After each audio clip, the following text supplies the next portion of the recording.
fishing experiment.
us live right here on the Fear Fishing Experiment.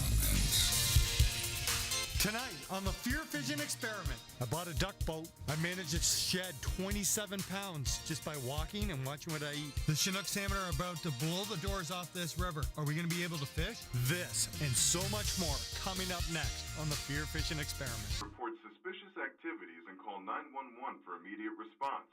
Expect delays, searches of personal property, and restricted access to public buildings. Expect traffic delays and restrictions. Man, on a smallmouth bass. Hold that up. Shot. Oh my gosh, that's a big fish.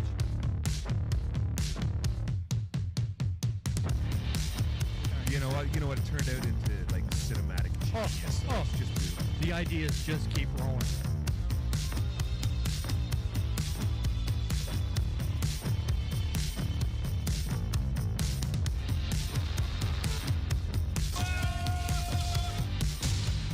Navigating your way on and off the water. Now, here's your host, Ian West. Welcome to the show, everyone. I am your host, Ian West. To my left is the Dinger Flinger, the king of the wacky worm. What's up? Mark Hunter. Mark Hunter. How's it Yeah, going, man. my friend? I'm good, man. How are you? I'm pretty good, man. My beard's getting a little long. I was just I just noticing. noticed that. Yeah, watching looking- that cold take or what? A cold. It's play or getting a whatever you little call it. freakish. It's getting fall. What do you call that? Cold play? What? Cold open. Cold opening. That's Cold what. play. Oh my god. Big show tonight. Before we get started, hit that like, comment, subscribe. Do all that fun. Share, do that. Do all that Rate fun and stuff. Get review. in on the conversation. We got Sean running the IM board on what? Facebook. Amber's doing YouTube. Get your questions in, your comments. It's going to be a heck of a show. We got special guest. Yeah, we do. One of our favorite guests. One of our favorites. All-time favorites. Yeah. I don't know what. Corey Johnston. I don't know which way you're using the term special, but Well, you careful. took my seat, Kyle. I know. Amber's in the back with the Woody. Now, Yeah, I guess I whoa. Yeah. Once being the gentleman I am, I just asked if you prefer if I sat back there. No. I'd And have your prefer. seat. This That would isn't get a my little weird. show. I prefer. I'd rather look at her than you. Well, we're I doing know. It's like up there. That's on the board behind us. It says, "Why is Amber so pretty?" I saw it. Aww. Big shout out to Jer Bear, who's watching tonight. East Hill's newest employee. Oh yeah? He's watching tonight. I sent him the link. Like an intern? No, Garrett. Oh, Garrett. Yeah, the intern. Is he I the- do have an intern. Oh, he's shout the- out to Cap. He's a good dude. He is a good he's dude. good. He's Garrett making big is a moves good at the dude. store. He knows his stuff. He's certainly making big moves at the He store. must be a good dude if you've already got a pet name for him. Jer Bear? Jer Bear. Luke came up with that today. I finally. Yeah. Hey, And the best part, Garrett, so careful. I was in the archery department, sitting in my chair, and Luke's like, You have a chair in the archery department. Aren't you I have supposed to be a- I have working a in the chair- fishing I department? have a chair in every department at East Hill Outdoors. Right. Makes sense. Every department. So Luke, I was in there chatting with Luke, and Luke was like, I came up with a nickname for Garrett. And he's like, he loves it. And I was like, oh, really? And most people don't like what Luke has to say. So I was like, I was interested. He's like, yeah, watch. And he shoves his head out the door, and he's like, hey, Jer Bear, how's it going over there? And you could tell right away that Jer Bear doesn't like this name. Come on, a nickname's When a you- form That's of a good endearment. one, though. When you said new employee, I thought you meant like one started today. I didn't know you were talking No, about I think we Garrett. got I two thought- new ones, but I I haven't actually got to sent meet Garrett him yet. a text today. He's a beauty, eh? Yeah, he's a really good dude. He's doing Yeah. a lot for the store. Oh, he's watching. Shh. Is he? Yeah. He's a very positive young man, very interested in the outdoors, knows a ton about guns. He puts up with me. Sometimes he even gives me his chair in the gun department. I walked in there on Friday, I think. Yeah.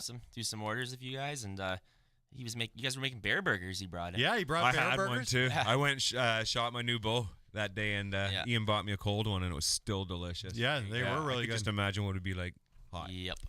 Dale's our official celebrity chef. Actually, from what I've seen when I walk in East Hill Outdoors, I'm going to go on record and say this. Dale is the hardest working person He certainly in is. that company. he He tells is. me every day all No, about he it. knows it because he is, man. He's sweating. He is moving ammo skids. He is sweeping floors. He is mopping. He is stocking. So do you shelves. guys He is want? You know the You secret? want He is hard to know working. a story about Dale? Yeah, let's hard hear it. worker. When I was a kid, like 5 years old. Here, hold on. Maybe we should text Dale and tell him to watch. Is it good? when I was 5 years old, I lived in Hickory Beach. Okay. Yeah. I grew up in Hickory Beach. Dale lived right across the canal from me when I was growing up, and I used to hang out with his daughters. Did he always look Oh old? God. Right? Did he always look old? No, I no, wonder he doesn't like you. He was 5. no. But he's known me since I was 5 years old. Yeah. Really? Yeah. Yeah, he's Yep. a good. No Another- way. He is a great dude. So Another funny story. That wasn't a funny one, actually, but let's hear another story. Another story. Well, this one's kind of weird, but the girl that works at the counter, yeah, Deb. my father passed away a couple of weeks ago, and Deb wanted to send me a message. So she sent me this message. She's like, "Oh, I used to wake up in the morning and watch cartoons with you guys Yeah. when I was dating your father." What? Yeah. Oh. And I remember, like, this was because I moved up there when I was 5. My parents split up, so my dad was on the prowl, obviously. And and yeah, right. So he would have us every other weekend, and she would get up in the morning and watch. And we never made the connections. But I told my brother, and he's like, she always looked familiar. He's like, I didn't Yeah, know you what wanted the to connection ask. was. Yeah. Right, but yeah. Well, that's we cool. share that in Okay, common. that's funny. My dad went on a date with Deb too. once. That's kind of weird. That's So- just cool. Your dad dated my dad too. Is that what you just said? I said my dad went on a date with Deb too once. Did he? Did it really? It was just one time. It didn't go. Shout out to Deb. Really? So my big thing at the store is I like to Dale comes in awfully grumpy every morning, huffing and puffing, and I like to get him riled up, and then as soon as he's at his weakest point, I give him a big hug every day, and he acts like he doesn't like it, but he loves it, like loves it. He doesn't hug back. He's a beauty. He just lets me hold him. Yeah. No, he's not. I You're walk going every to have a time. restraining order on and you. then most of the time he pulls his knife out and threatens to cut me. Shay, and while we're doing this, shout out to young Sam too.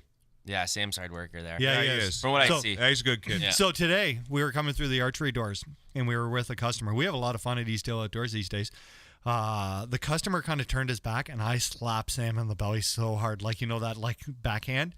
So I got him. So I came through the gun department and Sam got me so hard. It's not even like young Dutch Sam, the softest looking boy, right? He got me like he let me up. I had belly mark, like a handprint on my belly. So shout out to Sam. Good hustle Oh, today. that's what that was from. You got through the hair? No, I left trimmed mark? it. I trimmed it. You did not. I did. It was getting itchy. He shaved it. You shaved your belly? Yeah. Come on, guys. Where's the show? Oh my God, he did too. Look at his chest. Wow, how's the legs, bud? No, they're still. You know what? After You know the who's got show, that- After the speaking show, of- you're both going to take off your shirts and you're going to hug each other. I bet you they're going to be like the opposite sides of Velcro? Velcro. 100%. We're going to have to peel you apart. Yeah. That's We've got funny right there. since we're on the Eastdale topic, Luke's got the hairiest legs I've ever seen. Like I have really hairy legs. Yeah, you do. And They Luke- curl Luke- together. No, Luke's legs are hairier than mine. I got a question. You guys want to see a Do you know who's even hairier? who? Cooper Gallant. Really? Is that why he Is doesn't that wear why he shorts? doesn't wear? Yeah. Yeah. You guys want Way to go, you guys. He's gonna have. Outed him. He's insecure now. Way to go. This is the Poor show guy. where it all comes Hey, I together. have a question. Look at this. Yep. Go, Yeah, Amber. fine. What's the question? Oh no. So then we wanted Subway. Yeah, but you guys show that to the camera. People know what you're talking about. Yeah. You're for doing sure. like some. So I had to email. Okay, so I had to email. So we were doing the Whitetail Classic shirts, right? And I was outside taking pictures of Luke. Look at nice, respectable young man. So I slid this photo in so that Luke's dad, Kevin, would buy a Subway. Look at this.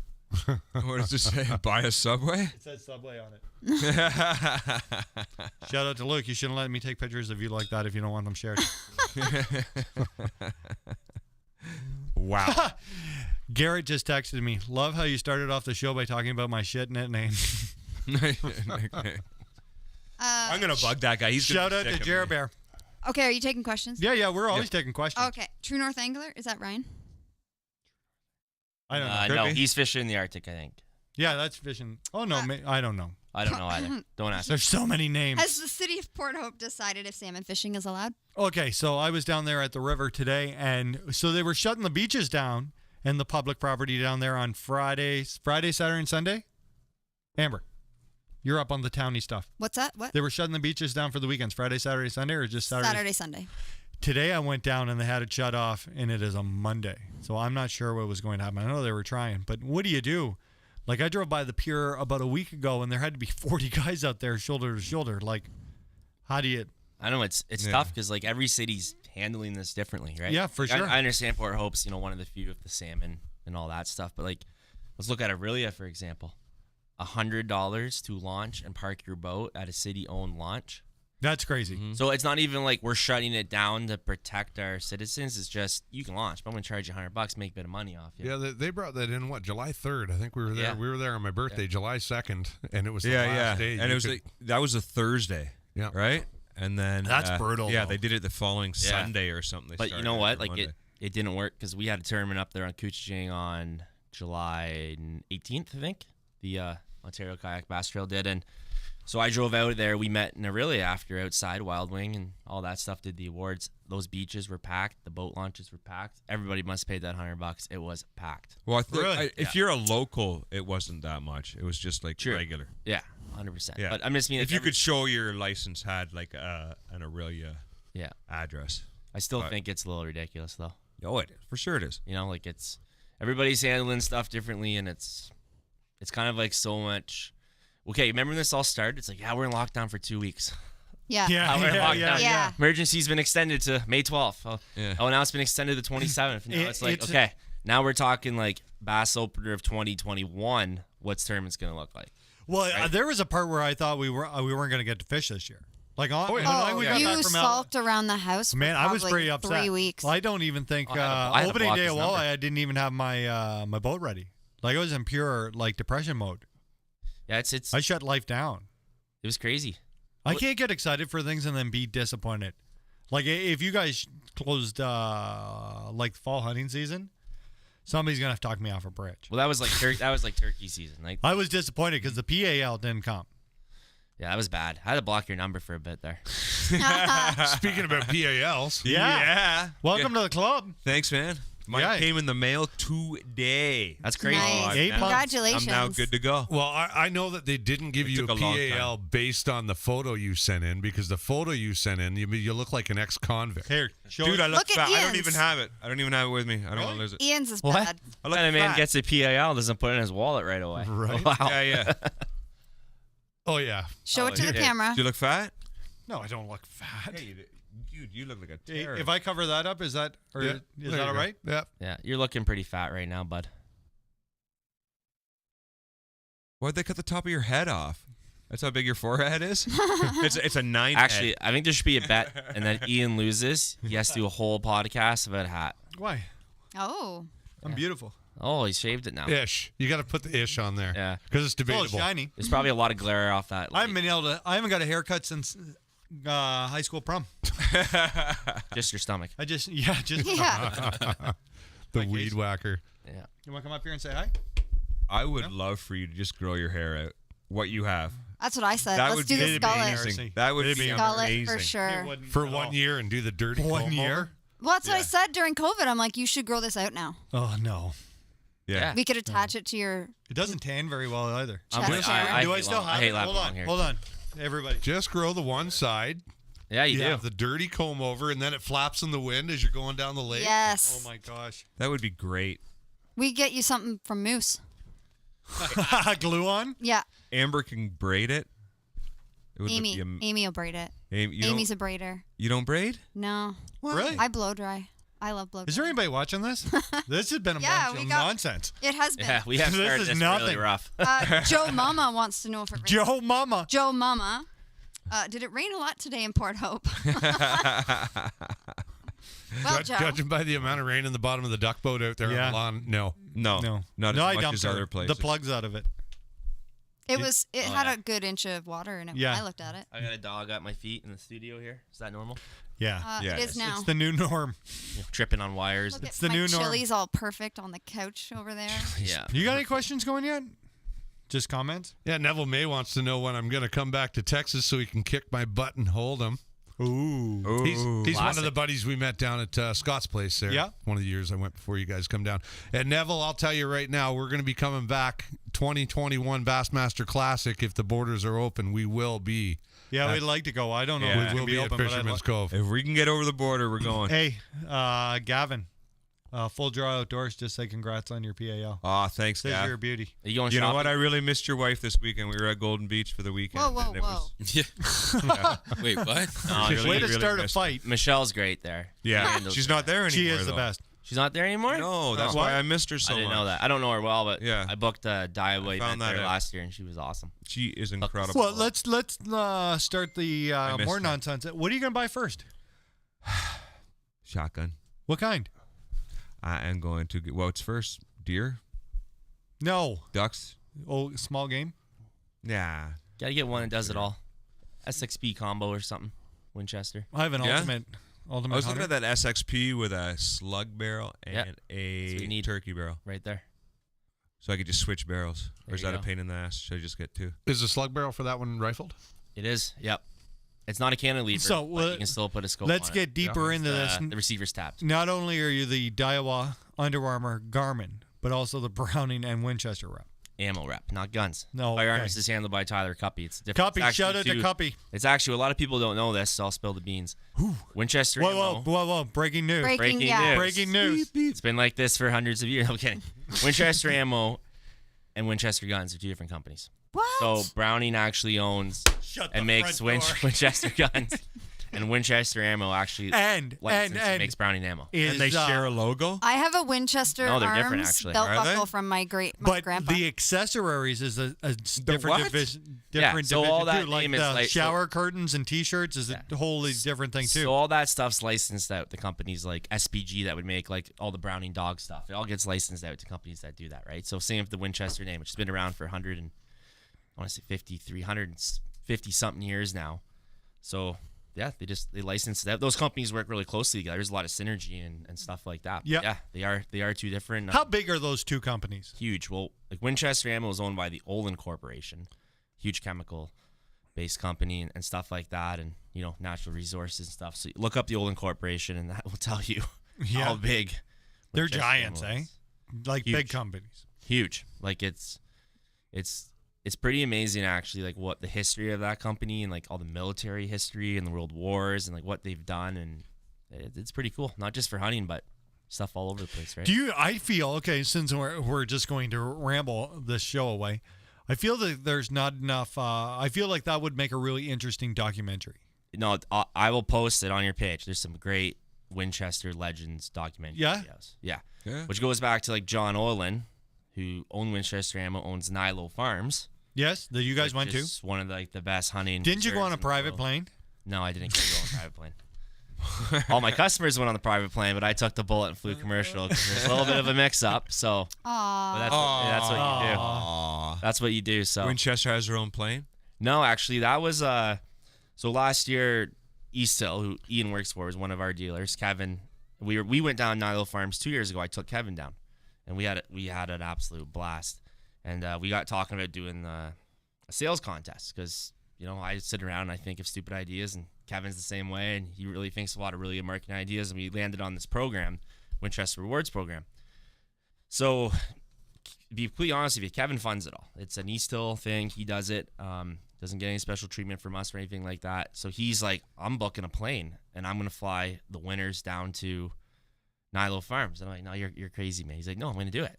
Yeah, he does Did it. have. And when he Kevin does gets have an some idea in ideas. his, and when he gets an idea Yeah, in he his does. hand, though, he executes. Yes. It's the best thing ever. he Like does. he can execute. He'll execute in a matter of minutes. Yes. So, anyways, there's some. Kevin did this contest, and you buy the card for $20, and you get 10% off all Browning and Winchester products in the whole store. Guns, safes. So we worked Everything. on it with Tyler Cuppy, the It Browning was rep, huge. and all Still this stuff. going. So you guys can sign up. He gives away guns every month. Like so, you automatically get entered in for the free trip. You automatically, and then for every $100 you spend on those products, you get another entry. So it's a really rewarding program, and it's a $20 card, and you save 10%, so it pays for itself in one box of ammo, and away you go. So, anyways, he wanted to book a private plane. He ended up choosing 4 winners that got drawn, and what was really cool was these 4 guys. They were big shooters, but they weren't hunters, and some of them had never even shot a shotgun before. Oh wow. Oh, they were shooting like range Seriously, shooters. yeah, range guys. Range guys end up. There's winning. a very, and we should explain to this people, Yeah. like fishing people at home. Yeah. There's like guys who come in who are like hunting guys. Yeah. And they buy shotguns and 308. Yeah. Then there's a whole other crowd who come in and they don't hunt. They're just shooters. Shooters. They do specialty guns, handguns, and they shoot in the range. Like we were talking about this the other day too, and I will bring this because we're just gonna have a nonsense fear fishing experiment. So you go into the range, you shoot bullets, but when guys come into the range, it's not like a 20-minute deal. It's like an afternoon. Yeah. They go in there, shoot a bit, and then they come out and shop around, and then they go back in and they shoot a little bit, and then they come and buy some ammo. We were talking to you, and I said I've never seen somebody come out of that range to buy ammo and not be in a heck of a good mood. Like, guys love this. Oh, it's awesome, and like they're smiling. Yeah, and like it's not just guys. There's a ton, girls, women, ton of women people. sport shooters, and so kind of get back on track the story. Sorry. So these guys won, and we get down there, and we're like, and I'm stoked because I love pheasant hunting and the duck hunting, and my favorite about Nilo is the dog. So it has like one of the most renowned dog training kennels in the world. So King Buck, who you see on a lot of the Winchester packaging, that black lab, he's like one more field trial champs. He was John Olin's dog. Tons of records. It's a big part of history. The only dog to ever be put on the U.S. federal duck stamp. No way. Big deal. First dog ever. Is he like mounted there? So he's not mounted there. He's buried there at the statue. Okay. And so I've been at Nilo a few times for sales meetings and stuff like that. So anyways, we get these guys down there. Kevin books a plane. Problem with the plane, he calls me. He's like, look, I'm going to stay home. You got to take these guys down. I'm like, no, Kevin, like, you're going. Yeah. And I said, I'll fly commercial. I'll meet you guys down there. And he's like, no, you're not doing that. And I'm like, yeah, I am. So anyways, after me and him went back and forth and argued for 20 minutes, I booked a ticket. So problem solved. Meet you down there. So anyways, they flew down there. They had a blast. These guys haven't shot shotguns before. Best instructors in the world. So it has a world-class sporting clays course, skeet course, trap course. So we took a whole day and we shot sporting clays and all that stuff. So you get like all the different targets and the the moving rabbits and all that stuff. Honestly, end of the day, these guys could outshoot me. No way. They picked, and with the best instructors, like when you have a good instructor, shooters. Like they're shooters, and they picked right? it up, right? And they were absolutely phenomenal. So then it's like, okay, you're not hunters. Are you comfortable hunting? They all said, I want to hunt. So we took them all out. We shot pheasants, chuckers, ducks. What else did we do? Anyways, stuff like that. They were hooked. They're all hunters now. Hunting licenses and playing like, and it was that was Kevin's plan. Right? That was the end goal. Yeah, but to see it, like I love getting people into our sports, but to see these guys like want to eat the birds, like we had pheasant pot pie. They made it right for us there at the lodge. Like to be interested in like that circle and and like it was really cool. It's hard to be a good shooter. We've all been going out to Kevin's house to shoot clays. Russ, who doesn't look like the most agile bugger on the planet, who's also in play of Easttail, he can shoot. Yeah, it's like same with Cuppy. Cuppy, shot. The one-legged miracle. Yeah. Can shoot like nobody's business. Actually, me and him are going to shoot a sporting clays event August 30th at Oshawa. Yeah, we're going to do a competition. I think we're shooting at Kevin sometime this week because he's been itching. He was talking about it today. He needs a night. Yeah, no, it's a ton of fun. Like I encourage anybody to get into. Like I'm actually a member too at Newcastle for like trap and stuff, and I haven't even got out this year just because I've just. It's not even that expensive. No, it's not. And do you know that? Like realistically, you can buy like a thrower.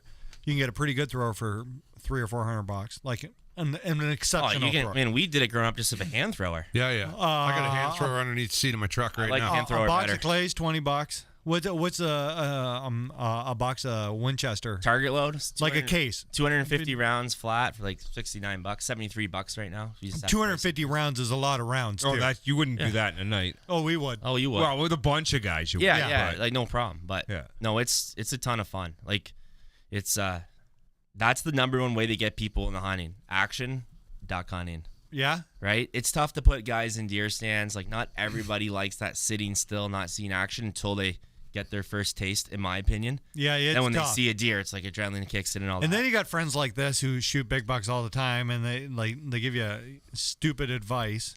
Are you talking about Miles? Yeah, no. Miles shot Sean, I hunt for 3 years. I don't even see a big buck.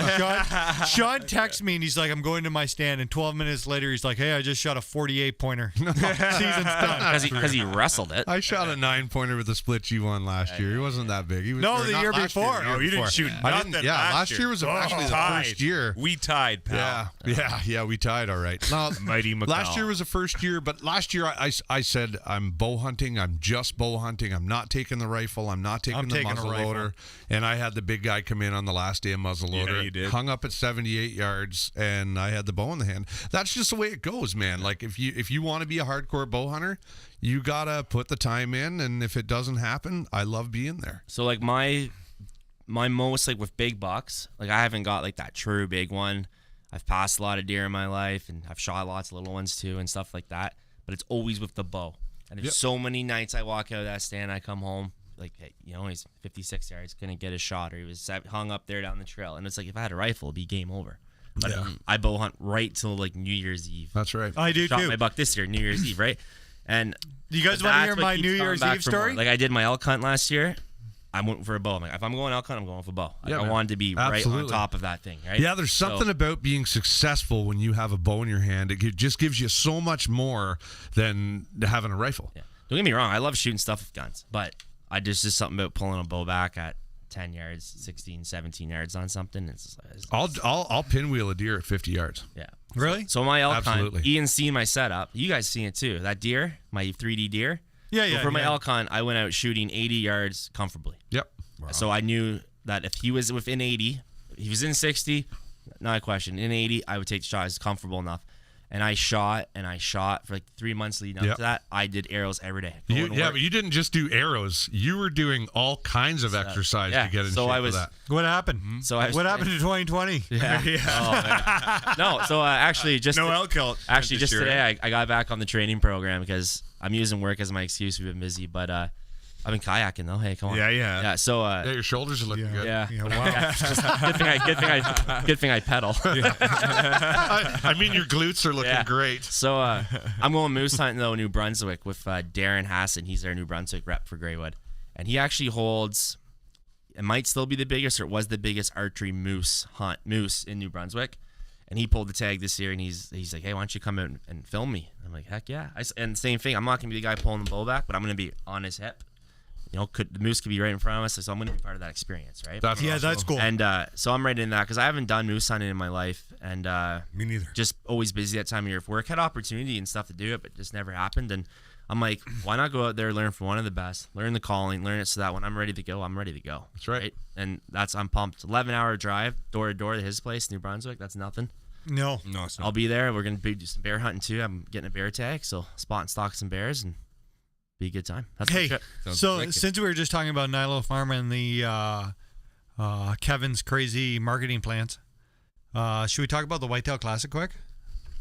It's going to be huge this year. It is going to be huge. It's huge every year. Yeah, but the best part is that it gets bigger every year. It does get better every year, but for everybody who's out there who isn't a hunter, you buy a T-shirt for $20 and you could win a $5,000 shopping spree. Is he doing like a? You don't even need a quad and a boat. Is he doing any of that? No, we're doing cash. Oh, cash is king. I like cash. So this is how we can. I will tell you. Actually, don't you owe me some cash, Ian? Yeah, probably.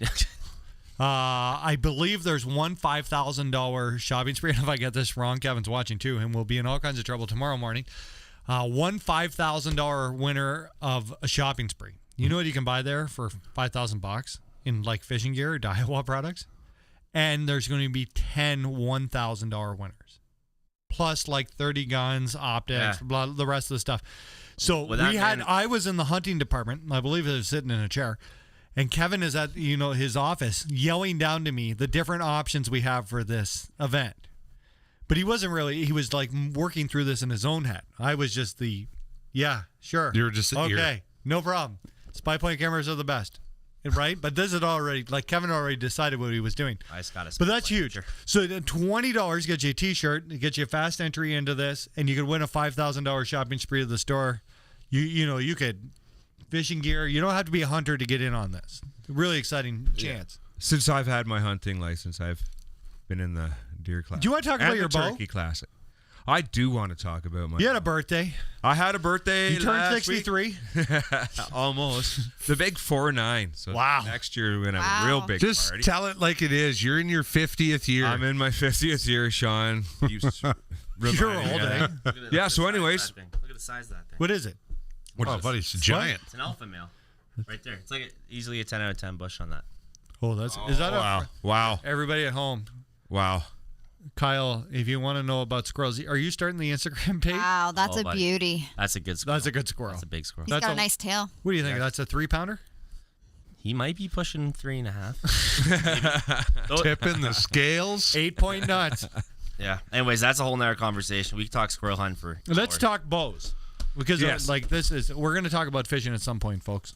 So, anyways, we talked. You had a birthday? Kevin a little bit. Yeah, I had a birthday. So my wonderful wife Joan went into East Hill as she's been instructed to do, and You instructed her? Well, she knows. No, I shouldn't say instructed. She knows that's probably the best place to go for me to get something for my birthday.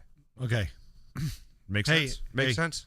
You know I what? wasn't told to go there or anything, but Okay. yeah. So, anyways, she went and talked to Kevin, and she got me some accessories for a bow, Yeah. and then a bow. Now, what did you get? I got a Bowtech Rain 6. That's a sweet bow. It's a It fast is. bow.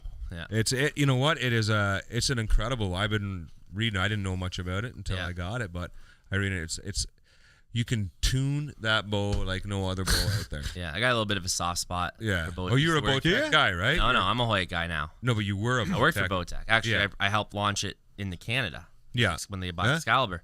Yeah. So, anyways, but they there's some really good guys there. Steve Morton, he's a really good dude. He handles all that now for Canada.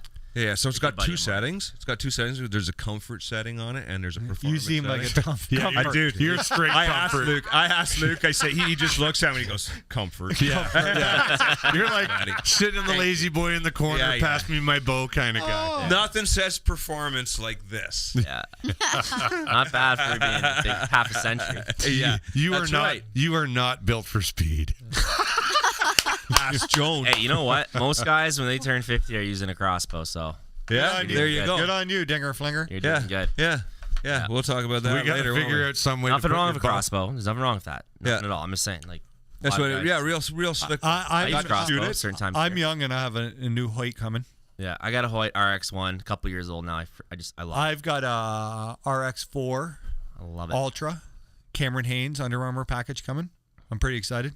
Shout out to Nice. Jerry. Better see you Friday. Come on. You know what? I'm so excited for this bow that Jerry comes every Friday. And he comes and he brings everybody else's bow but mine. And I have to, I try not to do like the puppy dog. Like, where's my bow, Jerry? I saw Jerry. Yeah, today. you do. Came by my office.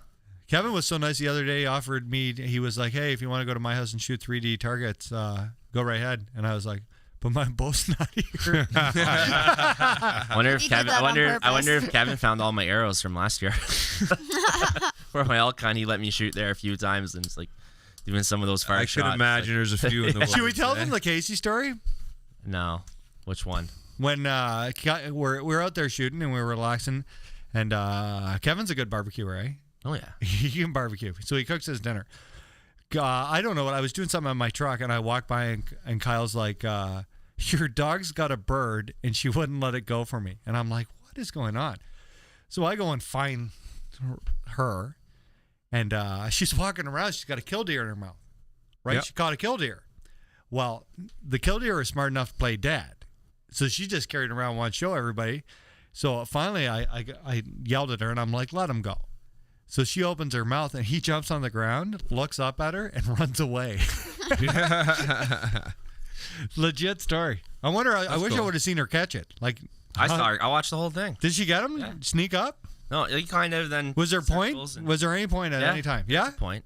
a little one. Yeah, she knows it's natural, man. Yeah. No, your dog will be a good bird dog. So there was a point, and then there was a what?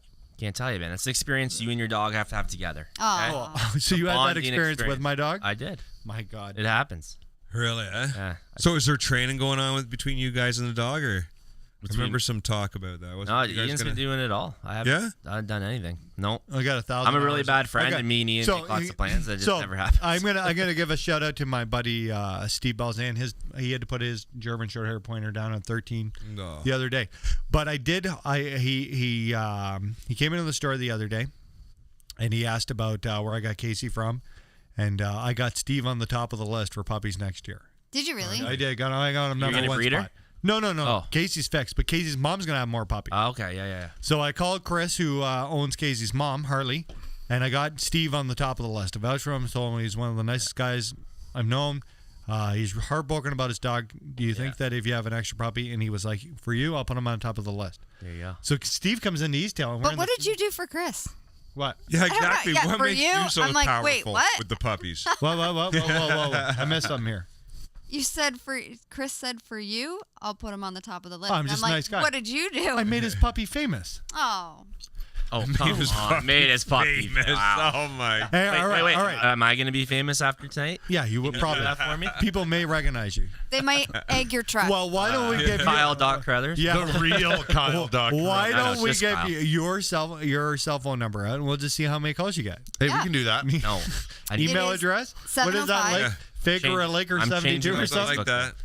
So Steve comes into the store. He's buying up the Daiwa stuff. We got a big Daiwa order in. Steve is Daiwa crazy. Bought a couple Fuego Reels, a couple of Tattoo Elites. Fuego. Good. He asked me, how much did you pay for Casey? I told him the amount. I said I paid $800 Wow. and then another $3,000 in damages to my house. Oh my God. So I was I was like gonna say. $3,800, and he laughed so hard, and I was like, I can't believe you're going to sign up for this twice. Right. So, but he's on the top of the list. So what's really cool is I got Well, you like they're special. Everybody here, you like. Let's tell Hank. I got Hank from Cuppy.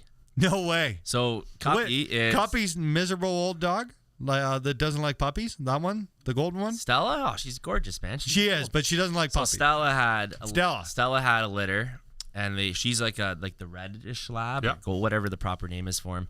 So she had, I think, nine or 10. One was stillborn, and one died shortly after. But what was really cool was that we know where every single puppy is. No way. So I got Hank. Craig McNabb, the Benelli and Strike King rep, got Jinx, his sister. Yeah, he was telling me that. Tyler kept Ophi one pup, so he has the mother and the sister. Dave Bairstow's neighbor has one of the brothers. No way. I think Tyler Cuppy's brother-in-law has one of the other males. So anyways, we know where they all are. They're all just phenomenal, like family pack, good hunting, Hank's a beauty. hunting dogs, right? But it's just cool because you get them all together and they all look alike, and you know what I mean. that's It's cool. just So freaking- when you go into your work, Grey One, there's like a herd of labs. Yes. it's huge. Like, We just got a yeah. new one. Like they're everywhere. Travis got a new one, a puppy. No way. Yeah, his new. Didn't he have two at Christmas? Yeah, but they actually got put down. No way. Yeah, so they were old. So Oh. and this dog he has now, this puppy, they call her Luna, Lunatic, but Luna for short. Yeah, yeah. Seriously. Calmest, like beautiful dog, like so calm for a puppy, like gonna be unbelievable. Whose is got the giant there?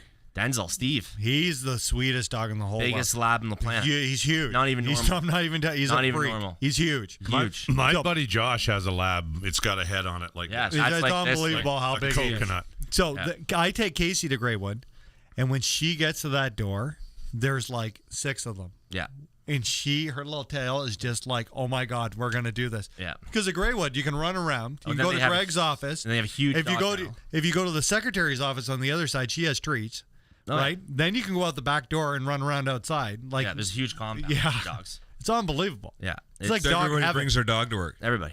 That's Everybody. I haven't brought Hank lately because it's just chaos. But So I don't work at an office full time. Like I work from home if I'm on the road most of the time. Yeah. But when I bring Hank there, like it's you used He's to walk excited. in Yeah. and you had to go to the desk, right? yeah. So you would go in And the and dogs would be up on 7 dogs would jump up and all talk to the creature. Yeah, and then we redid the office, or not we, but they did. Travis, and he owns the building, and runs his business out of it too. And so he redid it, like gorgeous. You walk in, It's awesome. It's like a hunting cabin, and like all Nice. like hard wood, whatever word I'm looking for. It is You know what I beautiful. mean? It is really, It really looks rustic. wicked. And he was like, "All right, guys, like new rule, like no dogs, no dogs." So we had like a dog hair everywhere, right? And he's like, "No dogs." A week later, I got a new puppy. Everyone brings their dogs. It's not long. It's like unbelievable. It didn't stop him anyways. It wasn't long. Casey's been there like 3 or 4 times to play. That's awesome. And she, as soon as we get off, like, what's that road from Millbrook? Bensford. Bensford. She knows where we're going and is excited, beyond excited to play with those dogs.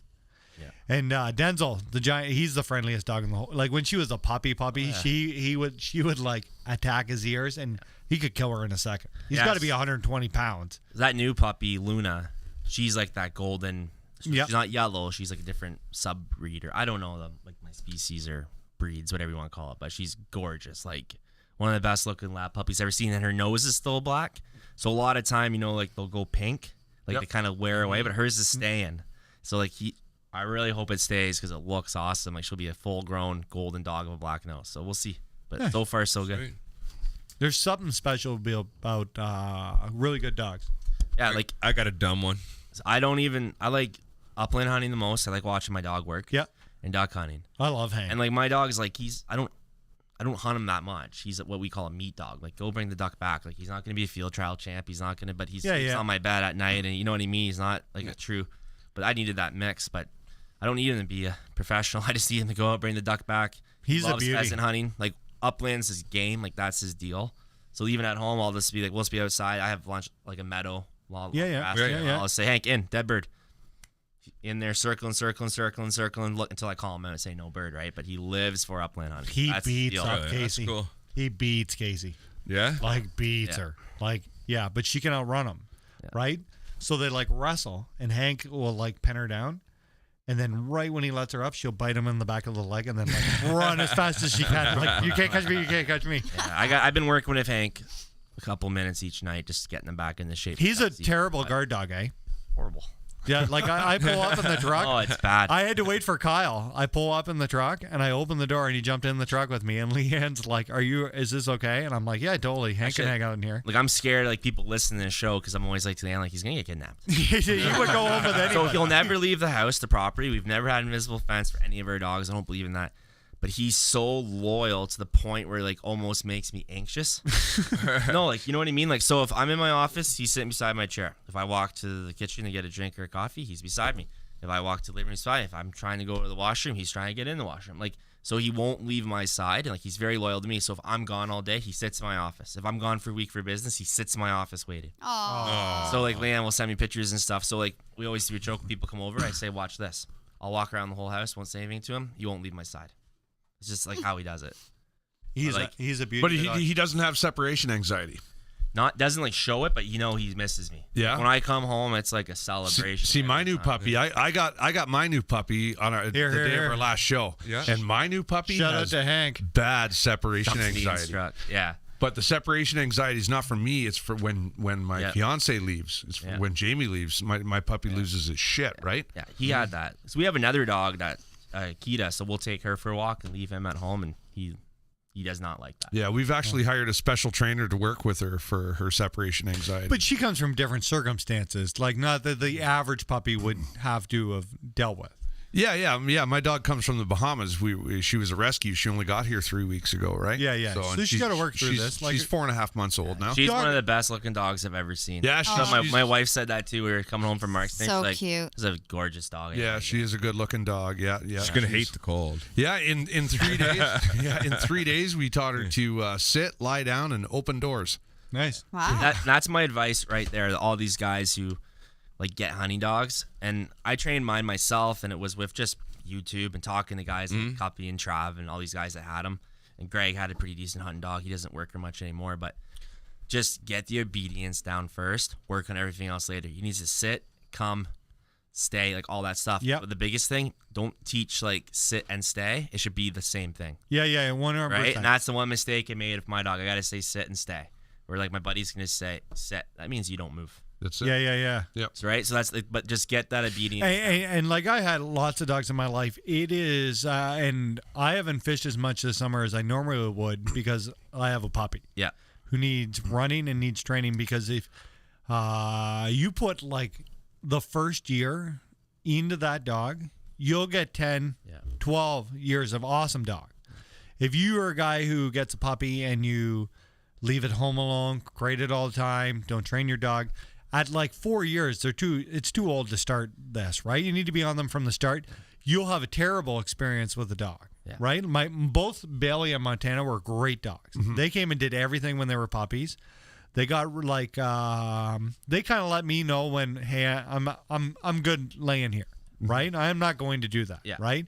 They came fishing. They got to a point where they didn't want to go in the boat, right? They don't want it's sore. I'm old, right? Yep. But in my head, what I really need, I don't expect Casey to be the world's greatest dog. I couldn't care less if She made perfect points. Or if I've got to go get every duck, I would be totally fine sitting there and just having her comp, right? I think a lot of time too, like guys have expectations are way too high for their first year. And I'll be honest, like, so Hank was 8 months when I hunted him the first time, and he wasn't close to ready. It was a disaster. Yeah. Like, he wouldn't stay in that blind. It was a goose hunt, was on the field. I had 6 shooters. Bad idea. Like, but you gotta have real expectations. So we hunted him for a bit. We exposed him to geese and all that stuff. I put him in the truck for the rest of the hunt. Yeah. So this was like November. I said, we got a whole another year to work on you. Yeah. So he was like a year and a half second year. It was like a different dog. It was like, here's my expectation. And I've had other people like say, like, you don't need to hunt him in his first year. Like, you don't have to. Like, don't rush it. Yeah. And then I had, like, I remember when a puppy, he wouldn't play fetch. I'd be like, guys, like, my dog's a dud. Like, mine doesn't. And people are like, stop. Just don't throw the thing. Let it be a dog. Yeah. Let him be a puppy. Let him roll around, sit, teach a sit, come, this, that. Yep. Next thing you know, he's playing fetch like crazy. You gotta have realistic expectation. Yeah.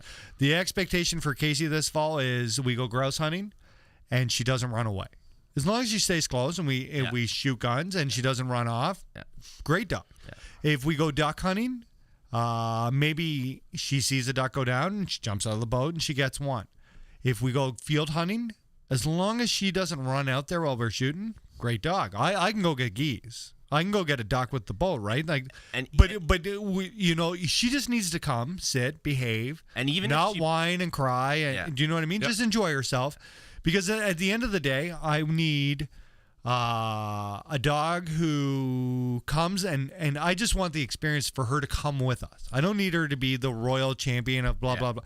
I need her to come to East Hill Outdoors and hang out and be well behaved. I need her to come hunting for 3 months a year, but the rest of the time I need her to just be a good house dog. Yeah, and that's Hank's problem. Is he's such an attention sucks. When he sees people like you, he becomes But he has this whimper, like he's like, and he's so pumped in the blind, like he won't stop that whine. They say he'll grow out of it. He's 4 now, and he gets a little better every year. But like his first hunt, I've never had a male dog.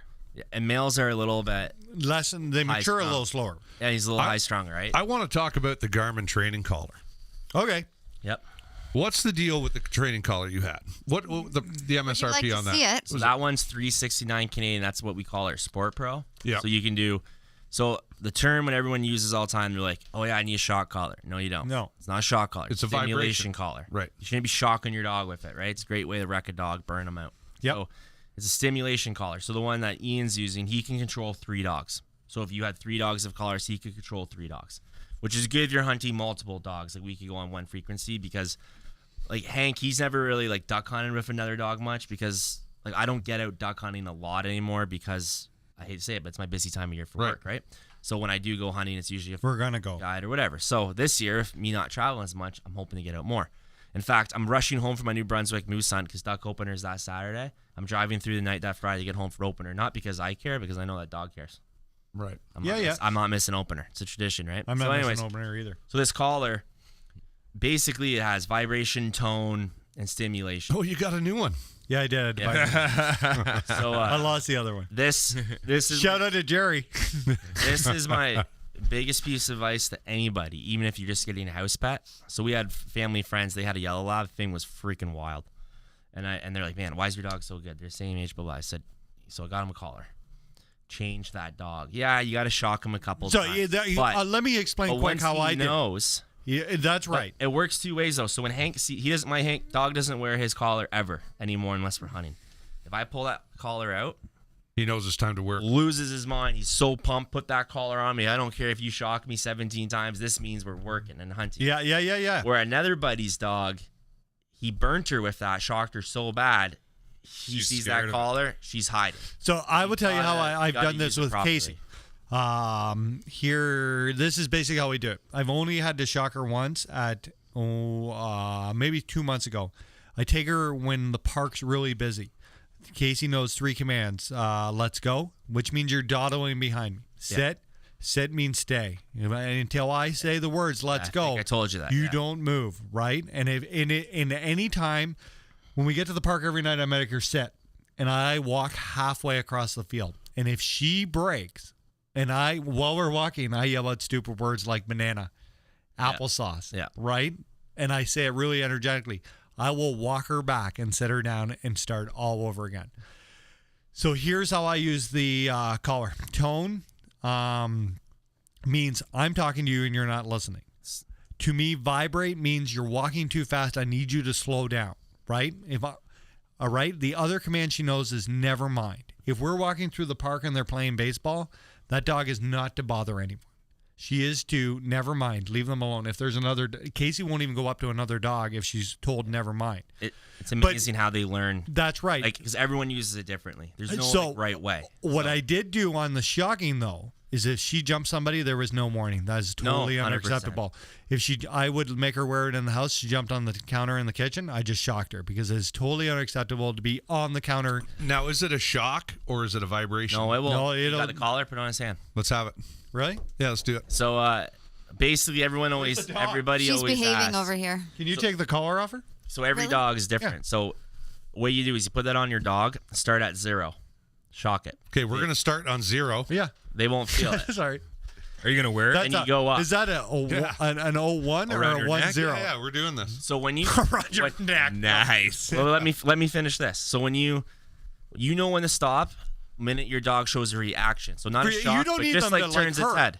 So that means one that's night good. I did crank this thing up So to you 8. just need to grab the attention. Put it on, Sean. Exactly. Here you go, But Sean. All right. there's 2 modes. So there's constant. So put it this way, Hank is so stunned half the time that he can go all the way to 7. That's his setting. Yeah. Other dogs are Depends on 3. what Casey's doing. No, don't put it on your neck. Just put it on your hand. Just Yeah, we're not trying to kill you. Yeah, don't put it No, on your no, neck. put it Yeah. on your neck, man. Yeah. I was going to say, if I pee myself, you can. No. So here's the 3. All right. That's the tone. Yeah. That's vibrate. You feel that? Yeah. That means slow down. Okay, that's vibrate. That's 1. All right. Right? Somebody filming this? All right. Okay. Oh, man. Totally getting just fired tomorrow.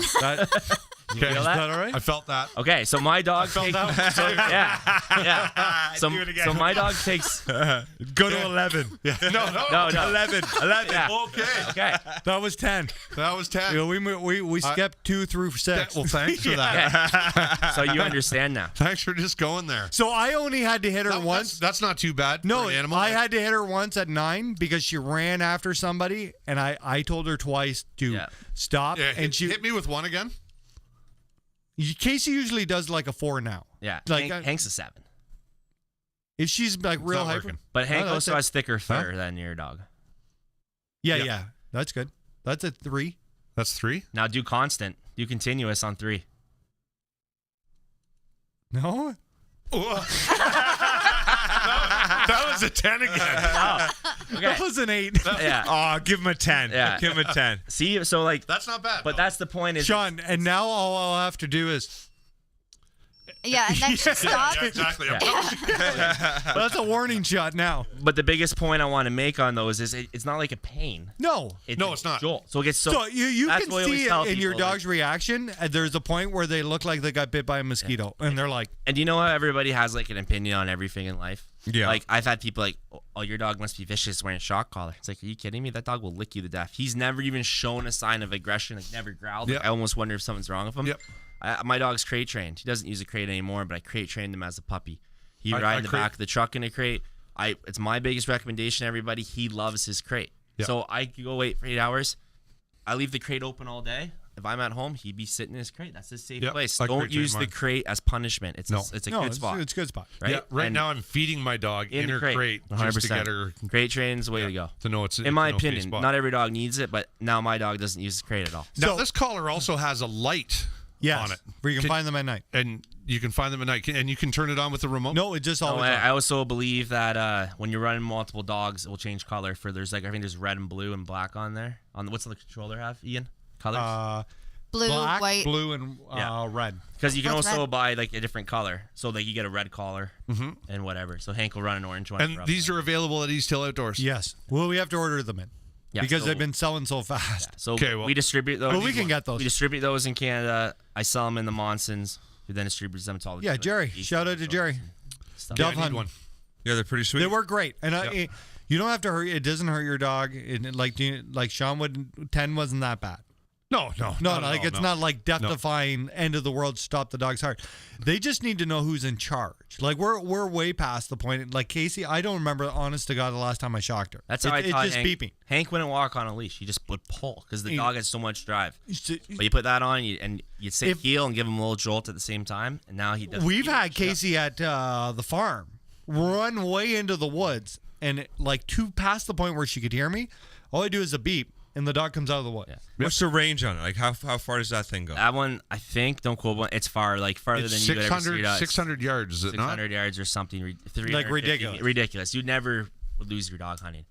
The other thing too is like I use mine a little differently than Ian. So tone means stop and stay. So like if he's like out on like a blind retrieve and he's off the mark, I just hit that tone, he just locks the brakes. Yep. So I can be like, okay, like left, right, like move him. That's what we're working on now is like hand signals because I just never got on that with him.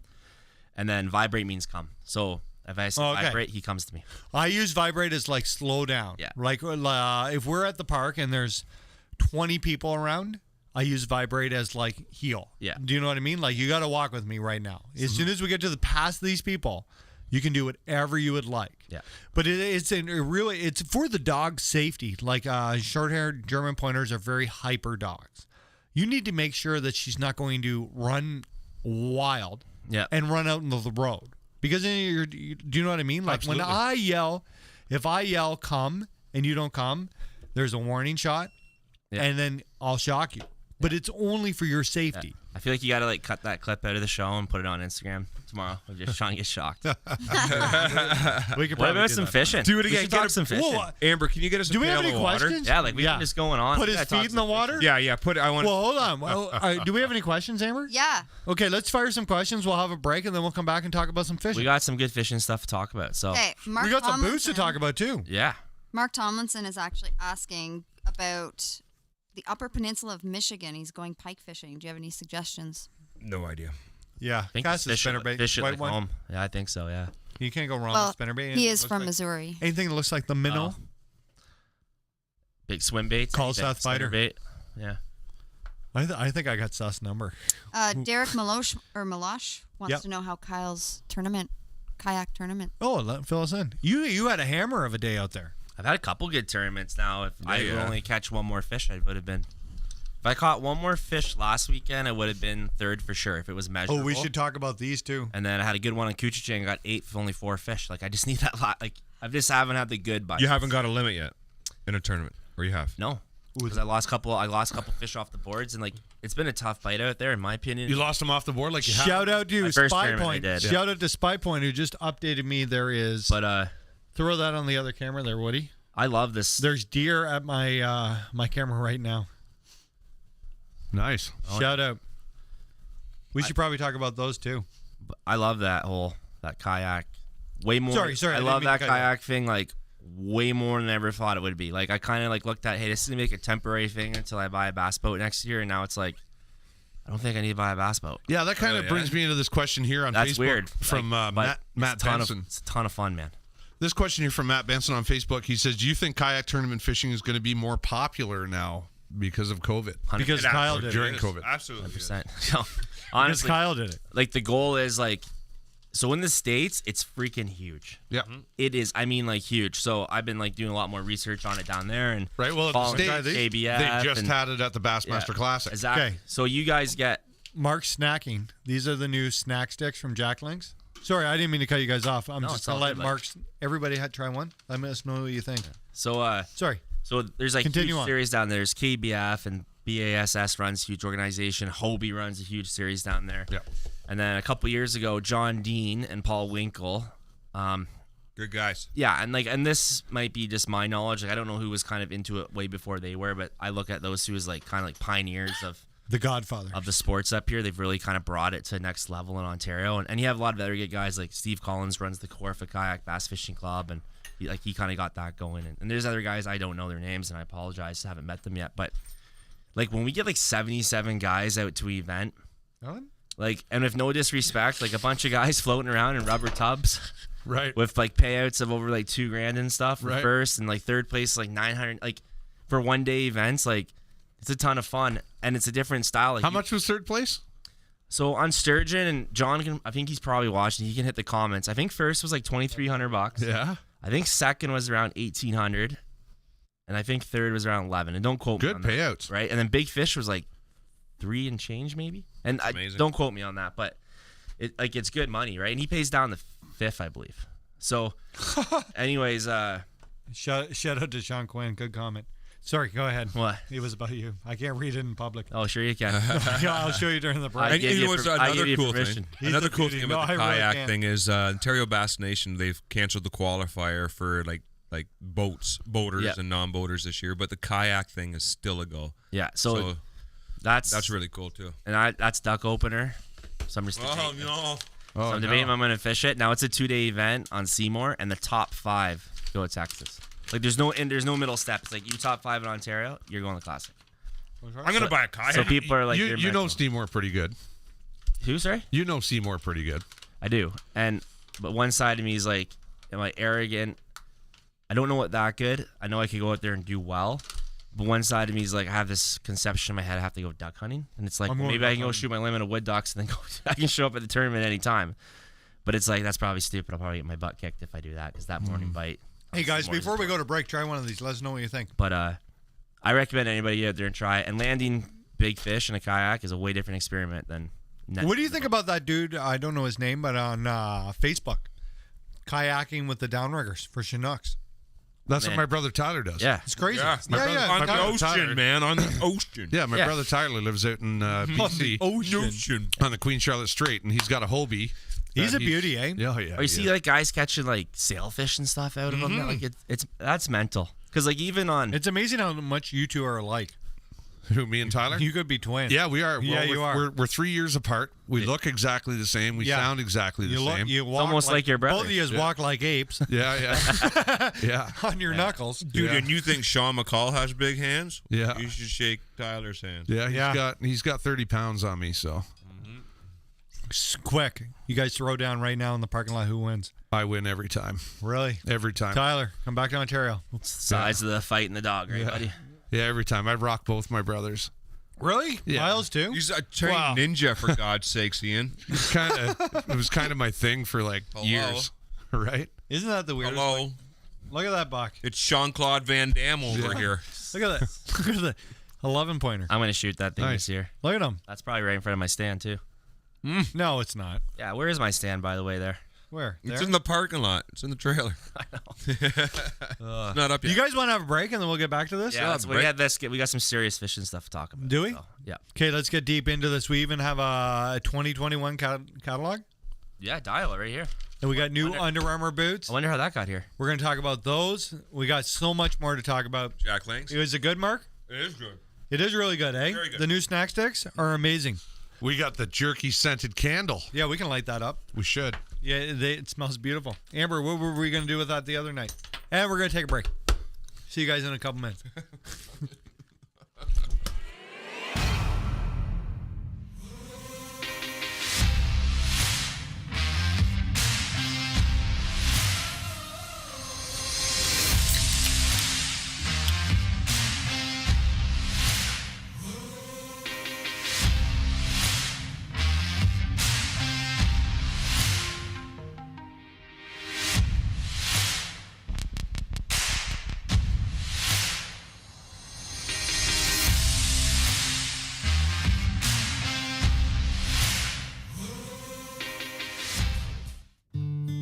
Mike Carnegie is a financial advisor at Northstone Wealth, providing insurance solutions to protect you and your family. Investment solutions for all your needs, like your kids' education and your retirement. Get good advice from a good guy and also a fellow angler and trusted member of the FearFishing family. Hi, I'm Mike Carnegie. If you want a little direction, give me a shout. 905-925-0663. See you on the water.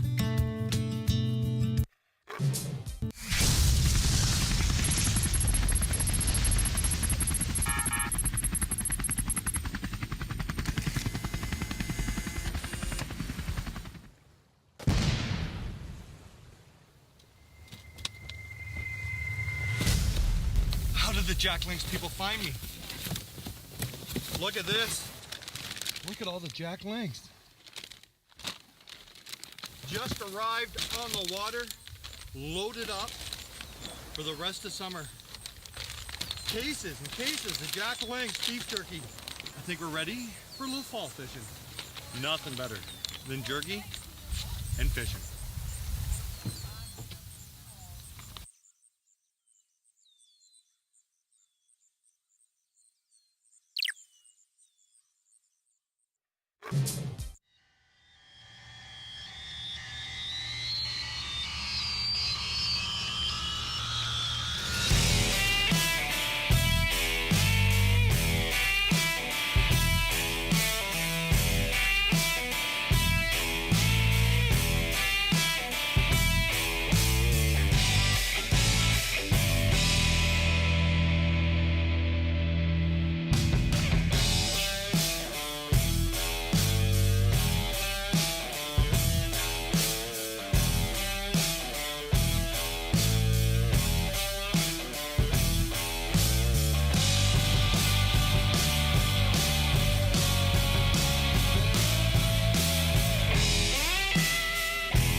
August 15th, 2020. We are off to a bit of a late start. Well, I'm not really off to a late start for me personally, but we are kind of off to a late start for the vlog. Right around 2:30 on Saturday afternoon. This morning, the young lad and I headed to the woods to get ready for the deer season. We've had a ton of animals on camera so far, and we just had to top up the bait sites. So everything's looking good for the hunting season. Right now, the fam jam, Amber and the kids are going to our nephew Xander's birthday party. Happy birthday, Xander. I am headed to my favorite place on the whole world to go bass fishing. No dog, no kid, no bad weather, no nothing, just going to go out and spend more time on the trolling motor than I am on the big engine fishing. Hopefully I catch some. If I don't, it'll just be a nice day on the water. I got some new baits I want to try. I got time to try some presentations I wouldn't normally use. So nothing but fun today. We went to the deer woods this morning, fishing in the afternoon. Life couldn't get any better than that. Let's hit the highway. Let's get there. Let's catch some fish. Hopefully, big ones, lots of them. I'm gonna try some new spots. I've fished there a lot, but I don't know it all very well. I know some of it very well. Let's find some fish.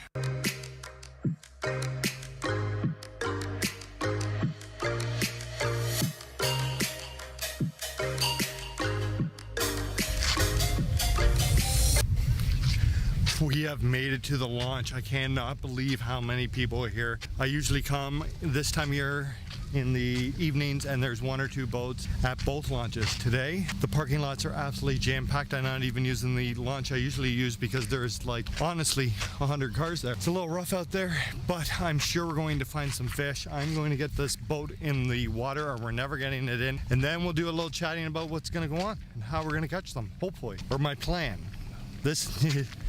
I don't even know what I'm doing. I'm just going out in the water. Bear with me.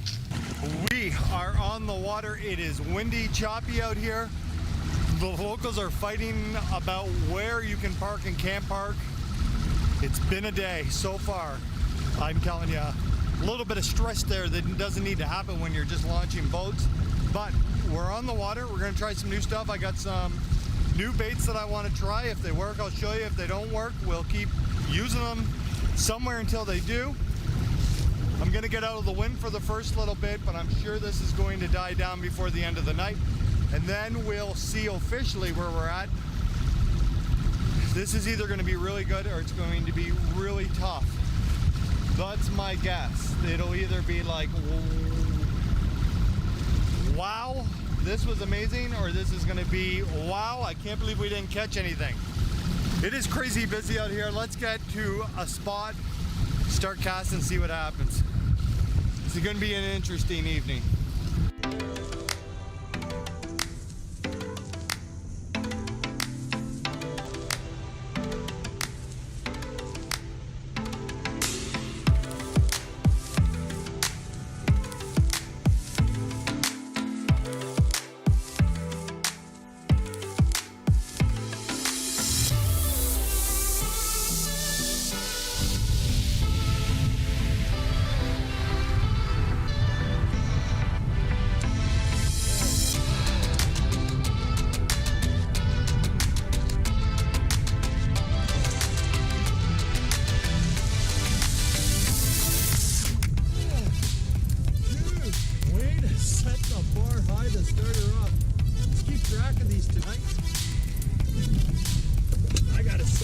I got a scale.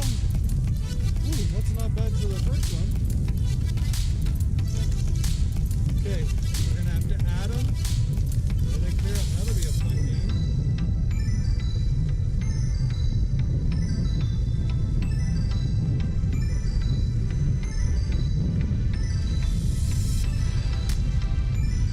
$3.5 pounder to start the night off. Boom. Whew.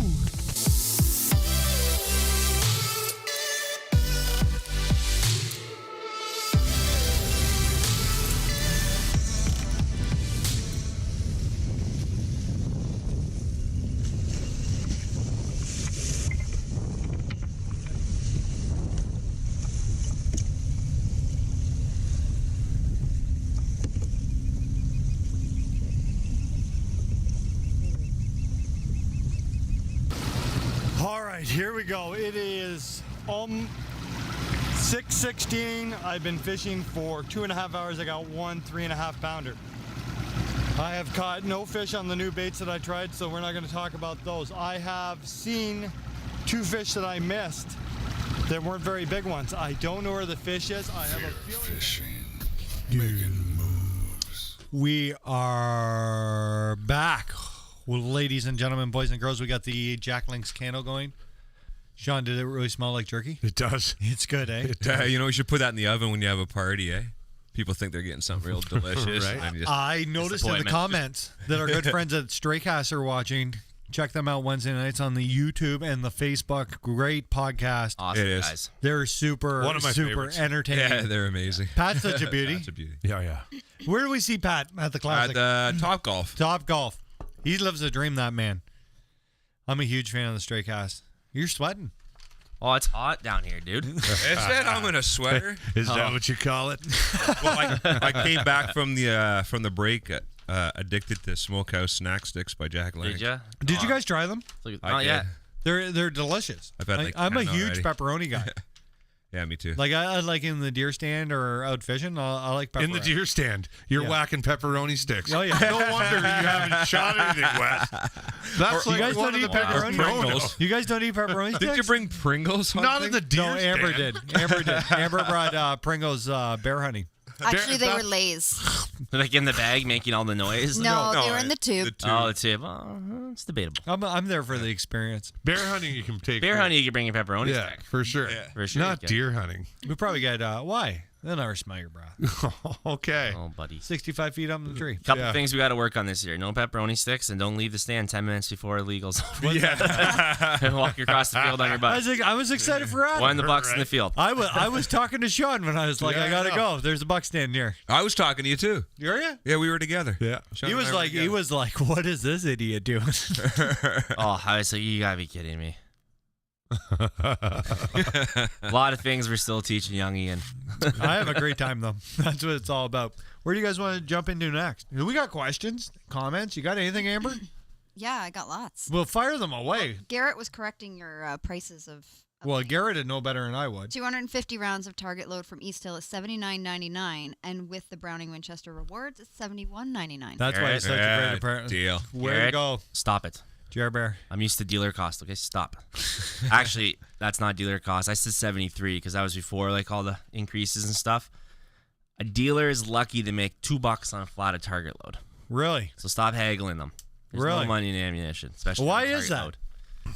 It just costs too much money to make, and it just So nothing to it. let's get into this. Where's the cost per load? Where does it really add up? Is it everything like rimfire, for example, where they actually like lose money? Yeah. You see how many steps are involved in making like 122 shell. Really? It would blow your mind. Like we went down to the factory for the tour, and it's like from there to there to there to there to there in this room there. Okay, it's done, and it's like, and you sell that for a pennies a cent. piece.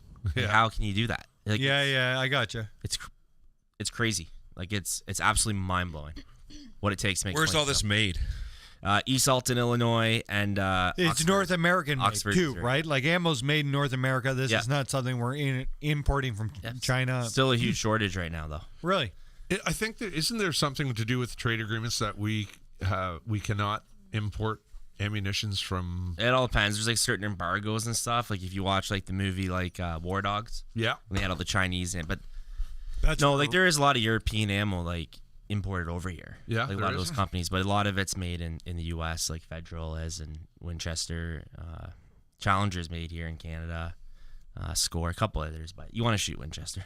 I mean, Obviously. So hey, I want to start a new tradition here. Since you're holding that permanent Sharpie, let's get everybody who comes over and is on the podcast to sign the broken prop. There we go. There you go. oh, am I the first? We'll have to. Boy, you're looking for the specials. We'll have You to should be shining the broken Hang on one, bud. a sec. We gotta, We'll have to get Corey and Oh, Chris. look at the dust. we gotta on get the it. dust. We'll off have to it. get Corey and Chris to come back for a night of drinking and sign that up for us. I need a rag.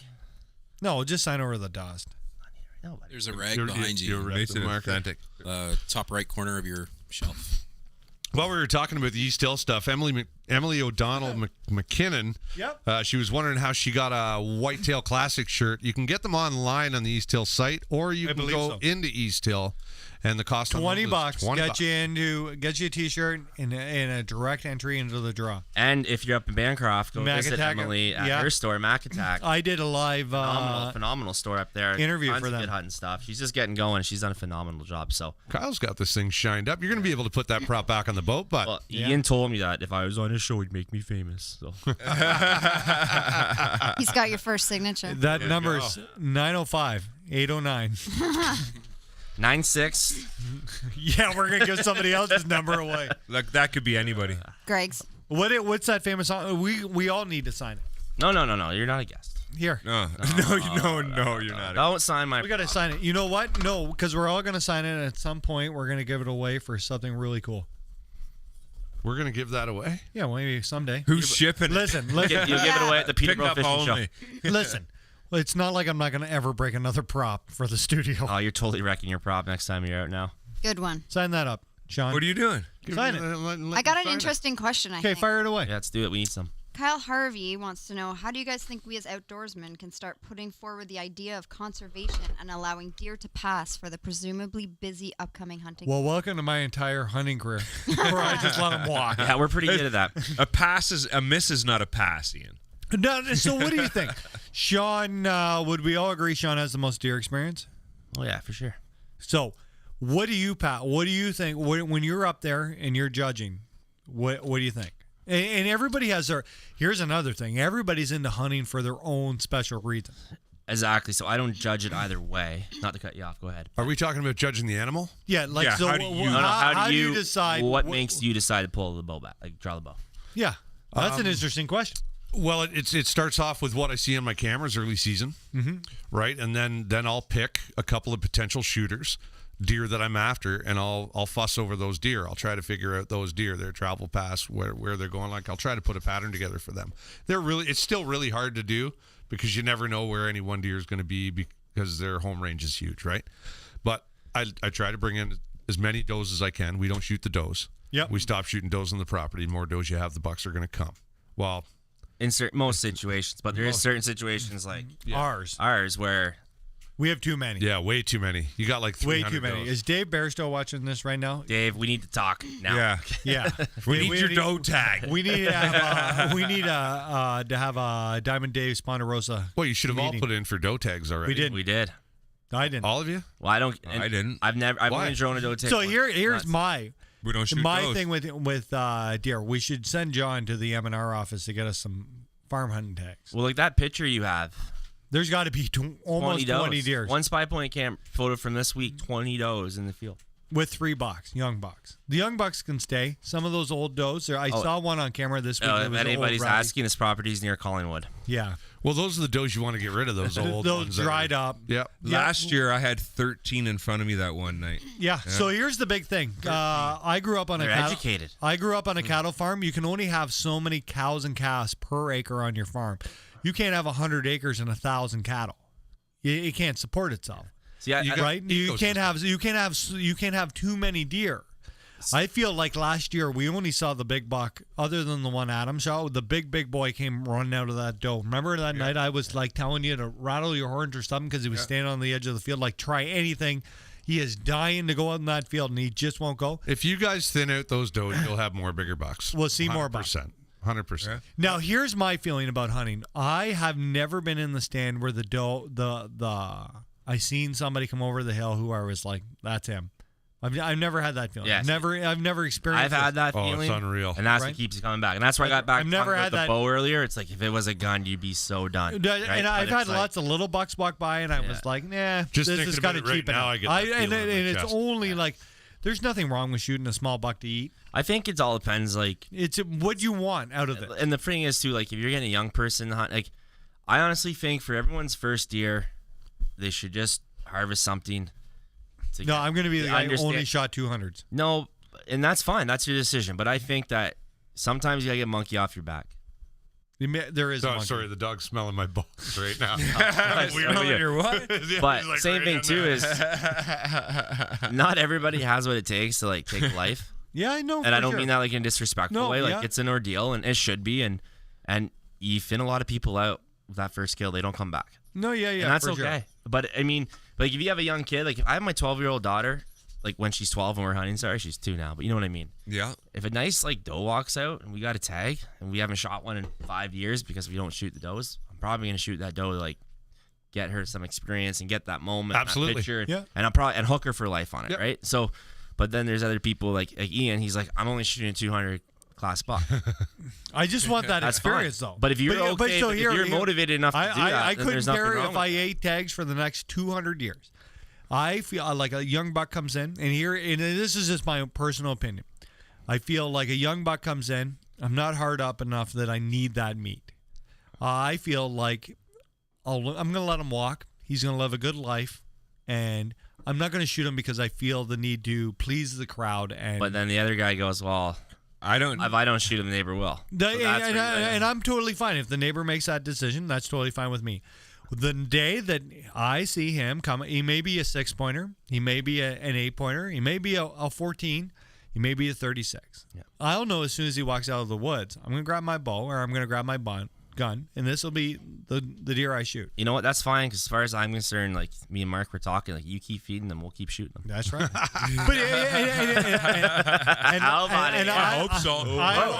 I would be. I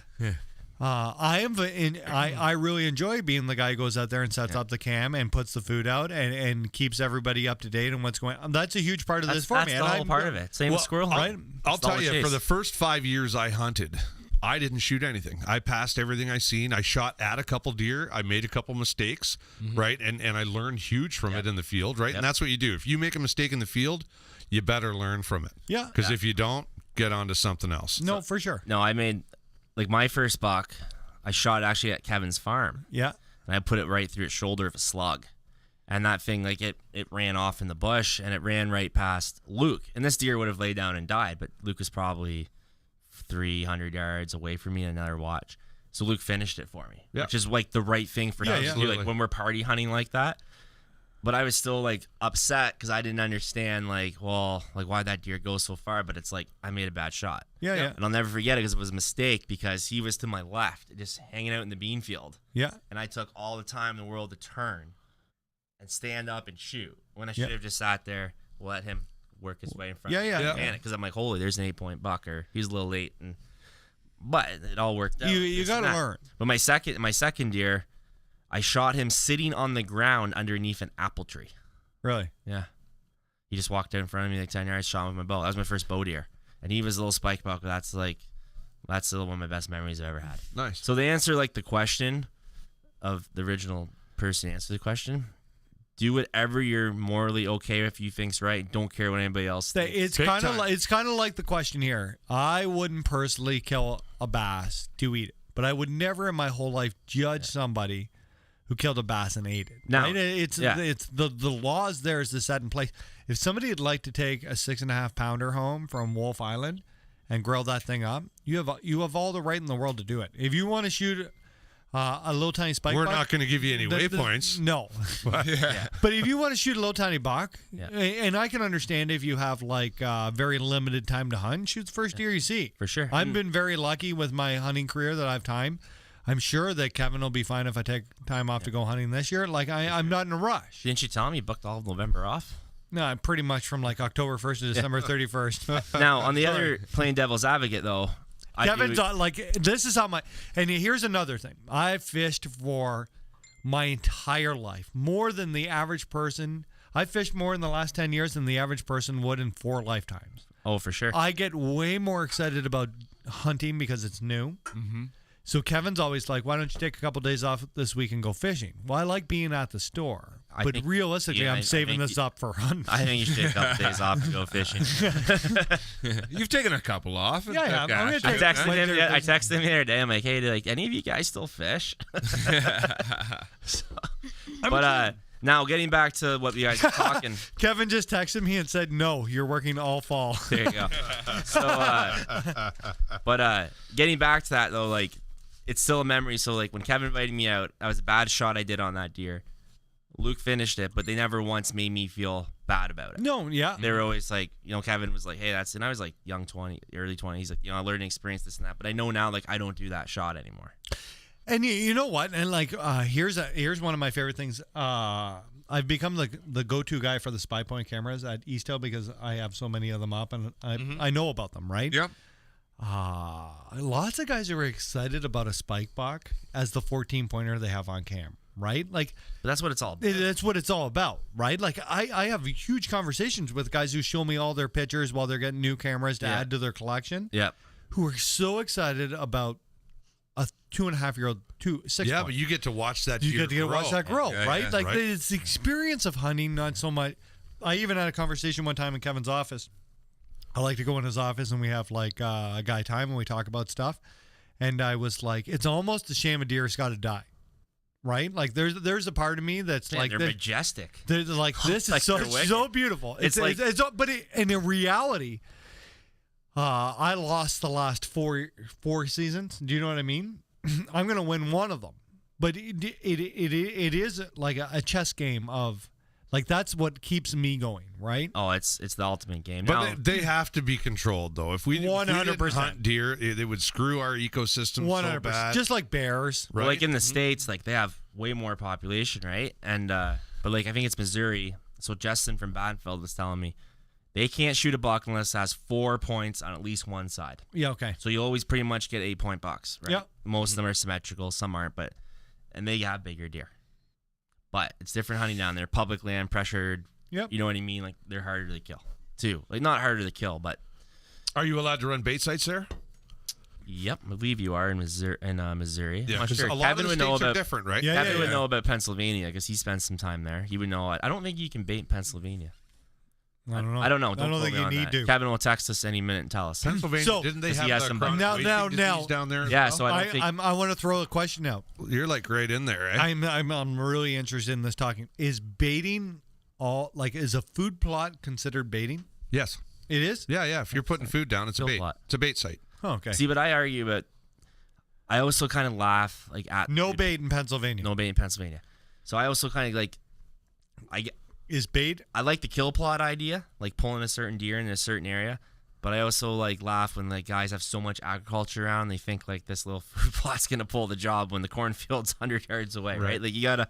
Now there's kill plots, and it depends what you plant and stuff like that. But I'm fortunate enough that like, I'm usually hunting farms, so I just kind of set up on those transition trails. That's right. Whatever, and I got a whole new plan. Like I'm hunting differently this year. Like I told you, I'm getting the tree saddle. I'm hunting better pinch points. Yeah. But you're pulling the ninja stuff this year. I have to. No bait. Our bucks all go nocturnal, but I know where they are. Like 20 minutes before daylight, and I got to be in there. Right? No bait, but you can plant food plots in Pennsylvania. I don't know if I consider food plot baiting, but you got to remember it's different. Standing corn, clover, etc. But it's different in the States. Like those guys buy farms like for deer hunting. Like they're not That's set right. up as Yeah, agriculture. It's set up for deer hunting. Do you ever think? Okay, so your buddy James, real estate agent. Yeah. I've talked to him before. Do you ever think we get to the point in Ontario where Don't even bring it up. Don't even talk about it. Where Don't drop it. Don't bring it up. Stop talking where about it. somebody buys Don't. a farm. Stop. How is your poop? Stop talking about it. Don't bring it up. Why would you even bring this up? I just want to have a question. You're going to ruin hunting for everybody in Ontario. I'm not. You're ruining Do you it think right there's here. ever a point where some guy buys a farm to just raise big deer? Oh, okay. I thought you were going to ask something else. No, I'm not going to ask that. He already did it. He's up in Bancroft. He's got a deer yard up there that he bought, and he raises giants. Yeah, He guy also across from James, our hunting Really? spot. It's just for hunting. Just for hunting. Yeah. Same thing. He keeps growing them. James keeps shooting them. Now I want to know what he you were doesn't- going to talk about. No, I No, can't. No. you We can't. should do that. Why don't we buy a farm? What? It's a lot of money. What about the one you found? Kevin, you're listening. Maybe this is an investment for you. Tell us about the farm you found us. Oh, it's really $8 million. So, that one. Oh no, I was talking about the one out just. No, north. $8 million. Let's go big. I hung a tree stand at Sean's. Rep stress. Did you really? On the 77 acres? Yeah, he doesn't know. Do you have a spy Try point camera finding there? me. I'll get you a spy point camera that we'll That put was- on a that's- different account. That squirrel picture of that alpha male I showed you. Yeah, That was yeah. Sean's. No way. That's where we're gonna go squirrel hunting Buddy. with our super loud 22s. Ian, you should build, just buy land for the new studio you're going to build. Well, we were talking about that before the show. We might have some big opportunities here. So there's that's the dream, right? Like if I win the lottery. Okay, let's say you win. I'm built- Okay, yeah, well let's building have a farm well, hunting. let's talk nothing about fishing tonight. Everybody can tune out. Right? We had so many good things. I to know talk we do. about, though. Well, you can come back in 2 weeks.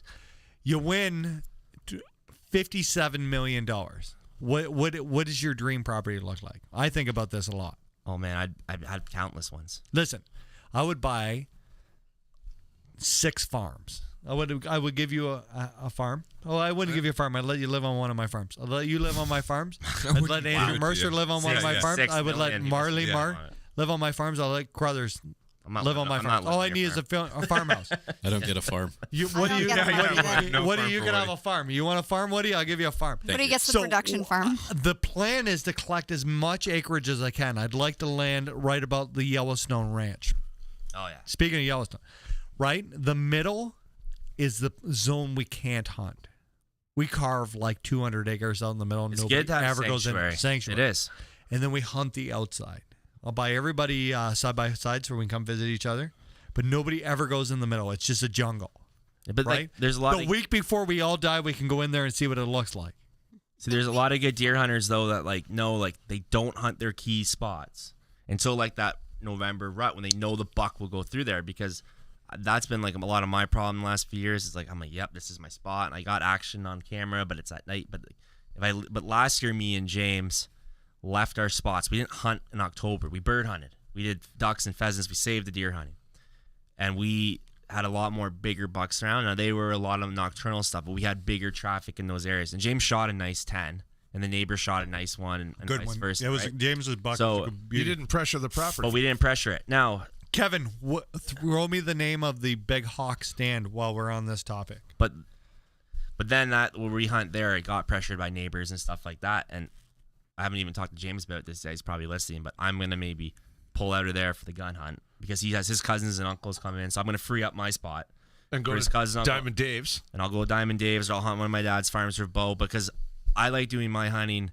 like late season. I like bow hunting. I love muzzleloader week. Snow on the ground. I love it. I like the deer Bigger, week. Kevin. I like the gun week because I like hanging out with the guys. Like Diamond Days, I got my goat yard camp.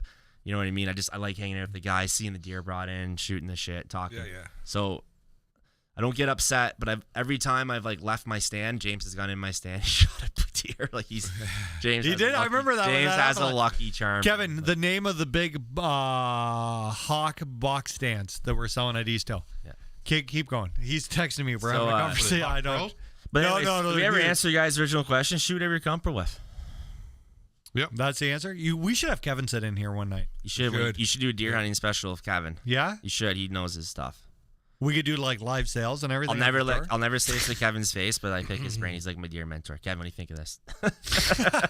That's what you gotta do. Are you guys gonna get? And then he's usually sold me something. I have to buy the it. hawk hacks. The hawk hacks. When we're talking about our 1,200 acres, right? We got her blocked off. I'm gonna stop traffic. I'm gonna make so much money that we're gonna stop traffic. People can't hit our deer.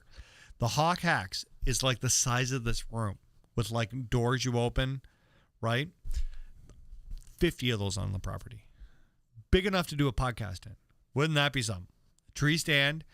Like, imagine we're out there right now, the rut's going on, and we could just hit a spotlight. They're field blinds. You put them all up in the field. Yeah. But you know what? Like, and I haven't hunted out of one like that elaborate. I've hunted out of like a tower blind and stuff. Like, we have one. Don't wreck their dream, Kyle. No, I'm wrecking it right now.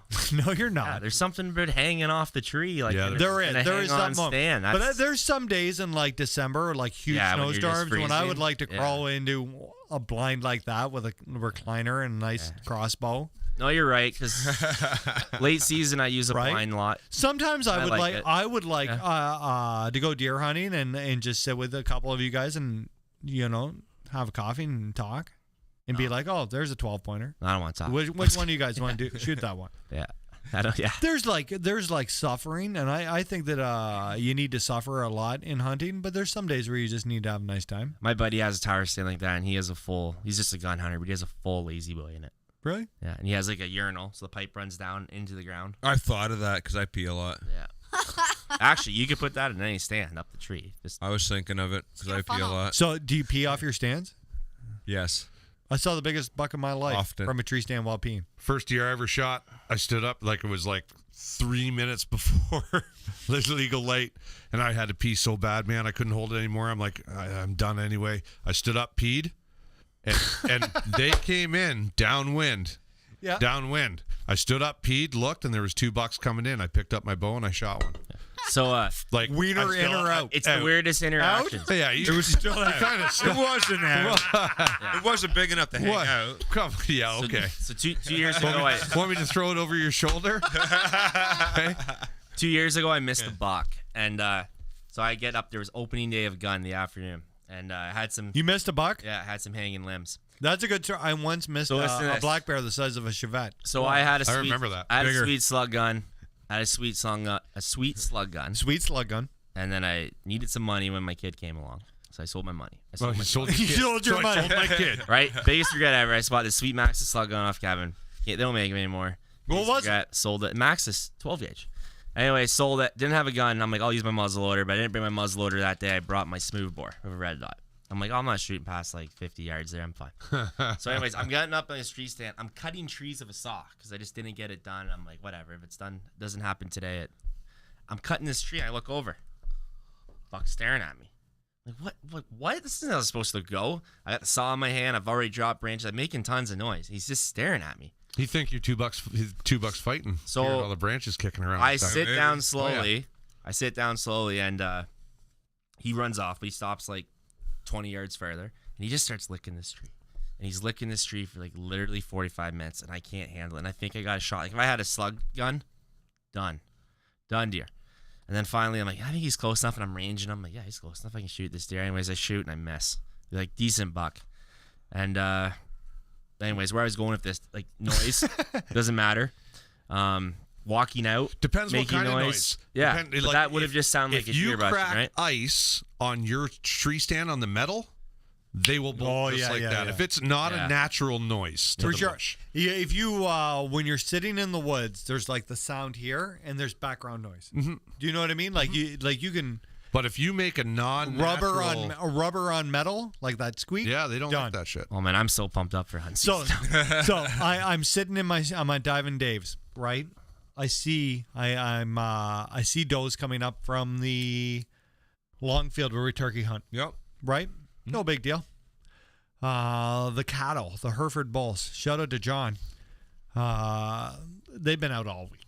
They're hopping the fence and they're making moves. I got to pee, so I pee and I face the turkey field. Mm-hmm. I see the three does. They're heading my way, and all of a sudden I see this shimmering light of giant buckage. Right? He's coming this way. It's the 3rd week of October. he's coming. There's a trail where he's going to walk into my field. Was he downwind? Oh, it was like he was downwind. Like this was happening. It was a 20-point deer, and Ian's like, He's huge. He's there a year. I have. No, listen. He's like, well, I mean, he's only a diamond class. He was like a 10-point. He was almost. He's probably 180. But he needed another year. He's 198. Yeah. That's not 200. No, 200. I couldn't shoot him, Kyle. Plus shrinkage, it wasn't there. So I'm watching him. This is the first time in my life that I got my bow, and I was like, "This is happening." Yeah. I'm going to shoot him at 6 yards by the time he turns the corner here to walk into my field. The does are coming. The does and he's right behind them, all pounced up. You know what happens? John's Hereford goes through the fence and goes between him and the does, and he panics and runs into the swamp. That's always something like cows and deer together. It's weird. I don't see the one property I have. The cows are on it till about November, and they pull them off like right before deer week. Yep. And deer go through it, but it's just like night. They go through it.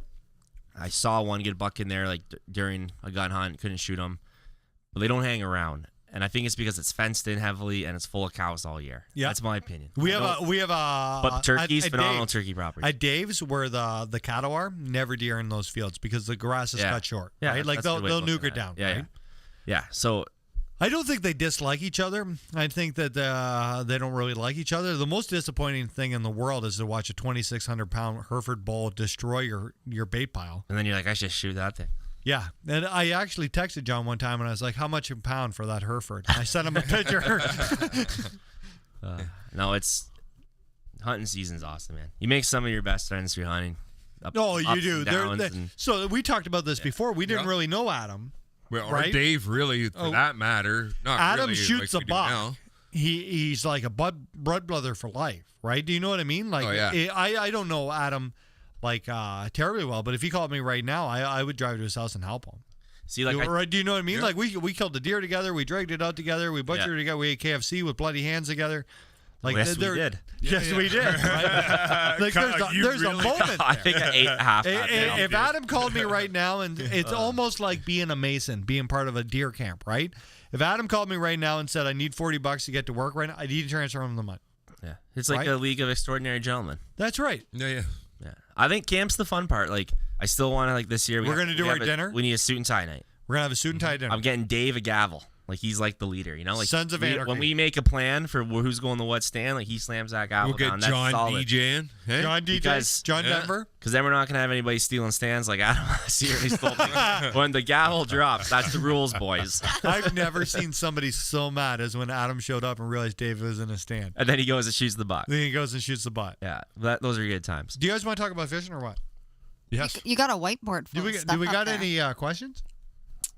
I think you should handle the whiteboard. Really? If we got questions, let's keep the audience. I think we lost up. some of the fishing audience. Didn't we bring in some new stuff from Under Armour here? Yeah, we did. You want to Let's talk about these hunting boots before we get on got fishing. Kyle. Okay. Kyle, what are these? Those are the new Under Armour Hover Dons. So explain them. Hold them. Yeah. So talk to it. We're excited about these. Yeah. So actually, I'm pretty stoked about these as well. So Hover is our, I don't know where the camera is looking. Hover, you guys probably recognize from Under Armour's athletic line. It's like their energy cushioning system. They use it in running shoes, stuff like that. So they brought this sole out into a hunting boot. So super comfortable cushioning, full waterproof. You got a good like TPU heel cup here, keep everything, a good toe cap. Aggressive sole for traction. It's going to come in two different versions. There's an insulated version of Primo Loft, 400 grams. Now explain the insulation part, because sometimes in the Under Armour market, people get confused between their technology and Thinsul. To be honest, Primo Loft isn't Under Armour technology. It's used by a lot of clothing companies, kind of like Gore-Tex is. So they license it in. So Primo Loft, you'll see like in a lot of boots, have like a red triangle in it. And Primo Loft, it's different. So where like a Thinsulate or a down, it's blown in, right? Like it's loose. So if this was like a boot, you blow this whole boot in with Thinsulate insulation. Eventually, over time, it would all fall. So after a couple of years, it's all at the bottom. Your feet don't stay warm anymore. Gotcha. Primo Loft is sheeted, and it wicks moisture better. It's lighter. So you get a lighter boot, wicks moisture better, stays drier, and keeps its warmth. The only thing about it you got to remember is it's double the rating for warmth. So if it says 400 grams of Primo Loft, it's actually 800 grams of Thinsulate, which is kind of and this works with Under Armour and coats too, as well. So, and we run into that all the time. Like, well, that's not gonna be warm enough. Yeah, it is. Yeah, it'll be extra warm. And the other thing too with footwear is guys they put on warm boots and they sweat. Yeah. They get cold. So I actually downsized my boots. I went to last year I was running like non-insulated boots right into the deer hunt in November. Yep. Because I walk like, especially at James' place, I walk 25 minutes in the one stand, so you gotta like not sweat, right? But when I did sweat, not only are you putting scent, but your feet get cold. Yep. So another good thing you should do is look at a good boot dryer. This is even for your everyday. Like I think East Hill probably still has some Peak boot dryers, stuff like that. We don't rep them anymore. We used to. Best invention in the world. Kills all the odor in it every day. Put your shoes on it. But like every day, like just normal wear and tear around your house, like your feet sweat like a liter or something ridiculous. So your shoes dry out. So I put your hunting boots on a boot dryer every single night. And it will help not only will your footwear last way longer, your feet will be better, and your odor will stay down. Which, hey, remember like you take your hunting boot and you're like, oh my God, deer can smell that, man. Oh, for sure. So that's one thing. So I'm pretty stoked on this boot. It's going to be $230. It's insulated version, non-insulated. We'll have them at East Hill. Waterproof too, right? Fully waterproof. So I'm gonna bring 2 boots on my moose hunt in a couple weeks. I'll be wearing this one, and I'll be wearing the Cameron Hanes one here. So we're gonna have these. We have those right now at East Hill, but you can check out your local dealer. I know some of you guys listening in the United States, and you're listening to other parts of Ontario, but we're gonna have these in our local area at East Hill. Yeah, and then we have the CH1 boot, which is made by Cameron Hanes. So this one's a sample. It's not gonna. Oh, sorry, Sean. It's all right. Butterfingers tonight. So this one's not gonna come in black in Canada. We only brought it in Ridge Reaper camo. But this is like the ultimate mountain hiking boot. Like if you're the guy that's gonna put the miles on, this is the one you want. Got a price tag. It's $380, but you get a lot of good features in this. So you're gonna get an anafoam insole. It's gonna mold to your foot. So wear it for 12 hours around your house first. Will mold to your foot. You get good vibrant outsole. So vibrant, you guys see like that yellow label on the bottom of the boot. You're gonna see that on a ton of good boot companies, work boot companies, other boot companies. They license those soles. I have them on my work boots because they're built so well. You're gonna get a good toe cap on this one, TPU heel cap. This one actually really cool. It doesn't have laces. It comes with the BOA system. So BOA, the first thing people say is, well, I'm gonna break that off. No, these things are super tough. Like they've been proven in the snowboard market, cold weather markets, anything like that. And what's cool is when Cameron and the Under Armour designers designed it, most boots only have one up here. He put the second one here to really get that over like top of your foot to get tight. So, and at this price point, this is the 10-year boot. This is what I like to tell people at East Hill. Well, here's the thing about. Do you know what I mean? Like you're investing in a 10-year. If you're wearing these around Ontario, no doubt about it. Now, if you're you're not wearing these 365 days a year, right? Like, do you know what I mean? Like, no, but you know what? Turkey season. You should moves. Because guys are like, well, that's a lot of money. Well, you don't just. We had one similar to this last year, but without the BOA. You don't just wear it for your hunting boot. I wear it as my winter boot with jeans every day. My foot stayed dry. You're walking through slush. Like that makes sense too. You wear it all the time because it's so comfortable, right? So you can spend that money and you get a lot of time out of these boots. So one thing too I want people to remember is we launched this, Under Armour did, in the States last year for I think only through Academy Sports and Bass Pro. Yep. So it's proven. We know it holds up. It's already been out there for a year. It's not new, so it's not like. Because if we had problems with it, we would not have brought it back. So like this thing's been proven. Everybody knows Cam Hanes is an animal. Beast mode. He's not the kind of guy to just design something to make some quick cash on. Like this was like 3 years in the works. So it looks a lot better in camo, in my opinion. It does. I tried a pair on actually at East You Hill. like them? Yeah, I did like them. Yeah. If you think about pricey. like I think it's a little pricey to be honest with you. But you know what? It's some let's say how much? What is the price tag? $379.99. Yeah, I would spend that on a bass combo any day of the week. Do you know what I mean? Like it's not only. It seems like a shocker because it's a boot. So you got to look at it you know too. What I like mean? You would have no problem spending $380 on a pair of coveralls. If it's they a were safety like, thing, man. Do you know what you would? Cheap as. I'm really cheap, bud. Really? So I would do $380. I'm a Jewish Viking. No problem on a pair of fishing pants. What'd you say? I'm a Jewish Viking. Oh my god! But that's his bloodline. But Ancestry.com. You can wear that boot all year round. Turkey hunt, whatever. And the thing too is like good boots. Like they save your feet. Yeah. Like when I went elk hunting last year, it was like serious up and down mountainsides, this and that. How were your fair weather boots? I never wore them. $29.99. $29.99. On sale, 150% off. How did they do that time they got wet? They paid Yeah, I you. know. Yeah. They weren't good. They basically paid them. Yeah. Yeah, they weren't good. Yeah. No, those. Oh, they're a ones- beautiful boot. Yeah. So.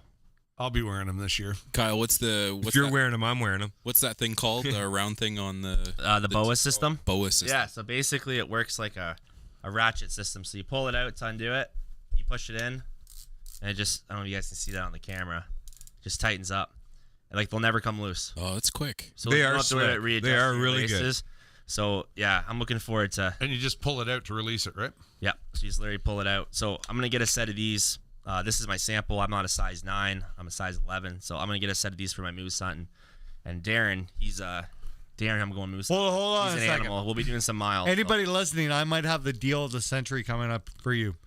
Kevin, the marketing genius, Oh, jeez. is so. Don't. Are you putting my boots on sale right now? You're not allowed to. Maybe. You have to wait until I leave the room because you're not allowed to do that. If you come into East Hill Outdoors and mention that you saw this on the Fear Fishing channel, Kevin will give you $100 off those pair of boots. Sold. What? Oh, Yeah, that guy might buy one. that's the deal. I don't think it counts to you guys. I'm gonna lose my job tomorrow. That's a really good deal. That is. I In asked fact, him about Ian's 4 gonna times take that this was right. Ian's gonna take pre-orders right now for the next 10 If minutes. you mention tonight about the Cameron Haynes boots that are $379.99, $100 off. And if you mention it, we'll even have Ian sign them because he's famous. Dude, you're on the show. You're famous. I know. No What do we kidding. got coming down Either the pipe? I really misunderstood Kevin, and I'm probably getting fired in the morning, or you guys are all going to save $100 on a pair of boots. But in all seriousness, too. Whoa. Wait, no. Remember when I said I was on this show like in March or before that? I'm like, if you want fishing gear, go buy it because we're gonna run out. And half the people didn't listen to me. Yep. If you want boots, go and buy them. Whoa. We will run out. If you want a gun, go and buy it. They will run out. You want camo, go and buy it. Do not wait. Kevin's shortages. prepared to let you two arm wrestle for $100 off. Deal. Right now. I'm getting $200. No, we'll do this at the store. If you beat me, I'll buy you a pair of boots. Whoa! It's all. Hey, it's all the technique. It's all down. about the wrist. I'm baby. down. As long as you're ready to go home with the right arm ripped and off. he'll wear the Garmin collar while we do this. All right. I'm down. Let's do it. Can I shock you while you're You doing think this? you can beat him? No. Yeah. No confidence. Come on. We got to do this at the storm. I'll film this arm wrestle. I'll go, yeah. Really? You'll be pleasantly surprised by You're this. 63 years old. Hey, you'll be especially surprised when you can't pull that bow back anymore. Whoa. You're old enough that you may arm wrestle him and blow a hip. You would be surprised. Me and this guy, we had the most epic washer toss game going at Yeah, we Golden did. Beach this weekend. We announced the whole commentary. thing. Yeah, yeah. Ladies and gentlemen, Did I just Sean lose McCall my mic? steps up. No, presenting. Oh, it was awesome. It was good. We played for like an hour. We had a whole lineup of people sitting there watching us, laughing. It was Loving great. it. I handed him his ass. I'm so pumped right now. Like after talking about hunting, I think I'm gonna pack my truck up and go bear hunting up north next week, 10 hours away by myself That's killer. on Crown Land. If Might you- bring Hank. If you kill anything, call me. I'll come help you. I know, like I've always it's been one of those summers. Like everything's been crazy, which we didn't even get talking to. And In the studio. I literally just want to go up there, Crown Land, pitch tent. I've done this before. Oh, I know. Yeah, you did it last year. I've done it didn't twice. Just literally, we pulled out a map like 4 years ago. I'm like, I want to go bear hunting, but it opens August 15th up north, right? Like W32 and stuff, like north of Sudbury and all that stuff. So literally, I say to my buddy, I'm like, Google Earth shows there's a bunch of logging roads here. Let's go. It's 9 hours away. All right, let's go. Load up a trailer, a boat, quad, like everything. Went up there, put out bait. Had a great time. Shot 2 bears, caught a bunch of pike, came home. Trip of a lifetime, right? Just did it all ourselves. No guides, no baiting, nothing. Went up 2 years later, shot another 3 bears. Out of 4 of us, we shot 3. Had a trip of a lifetime, and like now I'm sitting With a there bow? with one was shot with a bow. The first 2 shot with guns. I shot my first bear ever with a bow, like way back. But anyways, I'm just to the point where it's like I gotta go hunting. You deserve it. I've been watching Oh. I watched that Donnie Vincent movie last night, The Winds of Adak. Have you guys That's watched a good that yet? movie. And he gets Do you guys hear me all right? Yeah, he gets I dropped unplugged my off on the earphones. island in Alaska, and he's just hunting caribou by himself for 10 days. And I'm like, I gotta go do that. No cell service up there either. I'm like, I'm going. I might do it. You should do it. I might just go for like 4 days. Really? Yeah. Like an adventure. I'm in spot and stock, and I'm just gonna do like all the clear cuts and the blueberry patches and stuff, and just glass. Nice. Yeah. That seems legit. Like I want to do it. Like I'm like really, spot and I was stock literally arrow talking. the bow? I'm literally talking myself out of it. You're gonna need a new pair of boots to do that. Yeah. I might bring a gun for that one. If I'm alone, I'm bringing a gun. Yeah, you are. Ian, did you unplug your headphones? I did. Yeah, I did. I could probably find somebody to come with me, but I don't want anybody to come with me. I just want to go for 5 days off grid. Yeah. Are you gonna take Hank? I might. Yeah. Really? That's good. You said you don't want somebody to come with you because I was really thinking about going with you. Okay. Well, you can come. You can come. What? You How's it gonna go with a broken arm? You talk too much. Meat sticks. No, it'd be sweet though. I lost everybody. No, you're fine. Who'd you just unplug? I unplugged. God. Oh, jeez. I need ears. Can you hear all right? I'll live. Okay. You I just can. unplugged his things? Yeah. No, we just had like a total bummer make. We're going on strike on this side. Some Okay, guest. you guys do whatever you Some like. guest. Are we getting into fishing tonight or what? You got I don't 5 need minutes. There you go. Yeah, we got 5 minutes. Tell Is us- there any questions? Do the whiteboard.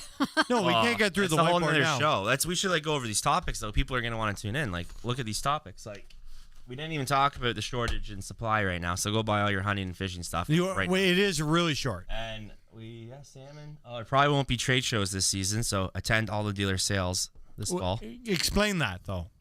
So you're talking March, Explain it. It's called like COVID. February, March. You're thinking there's still not going to be any kind of shows or anything like that. I don't think so.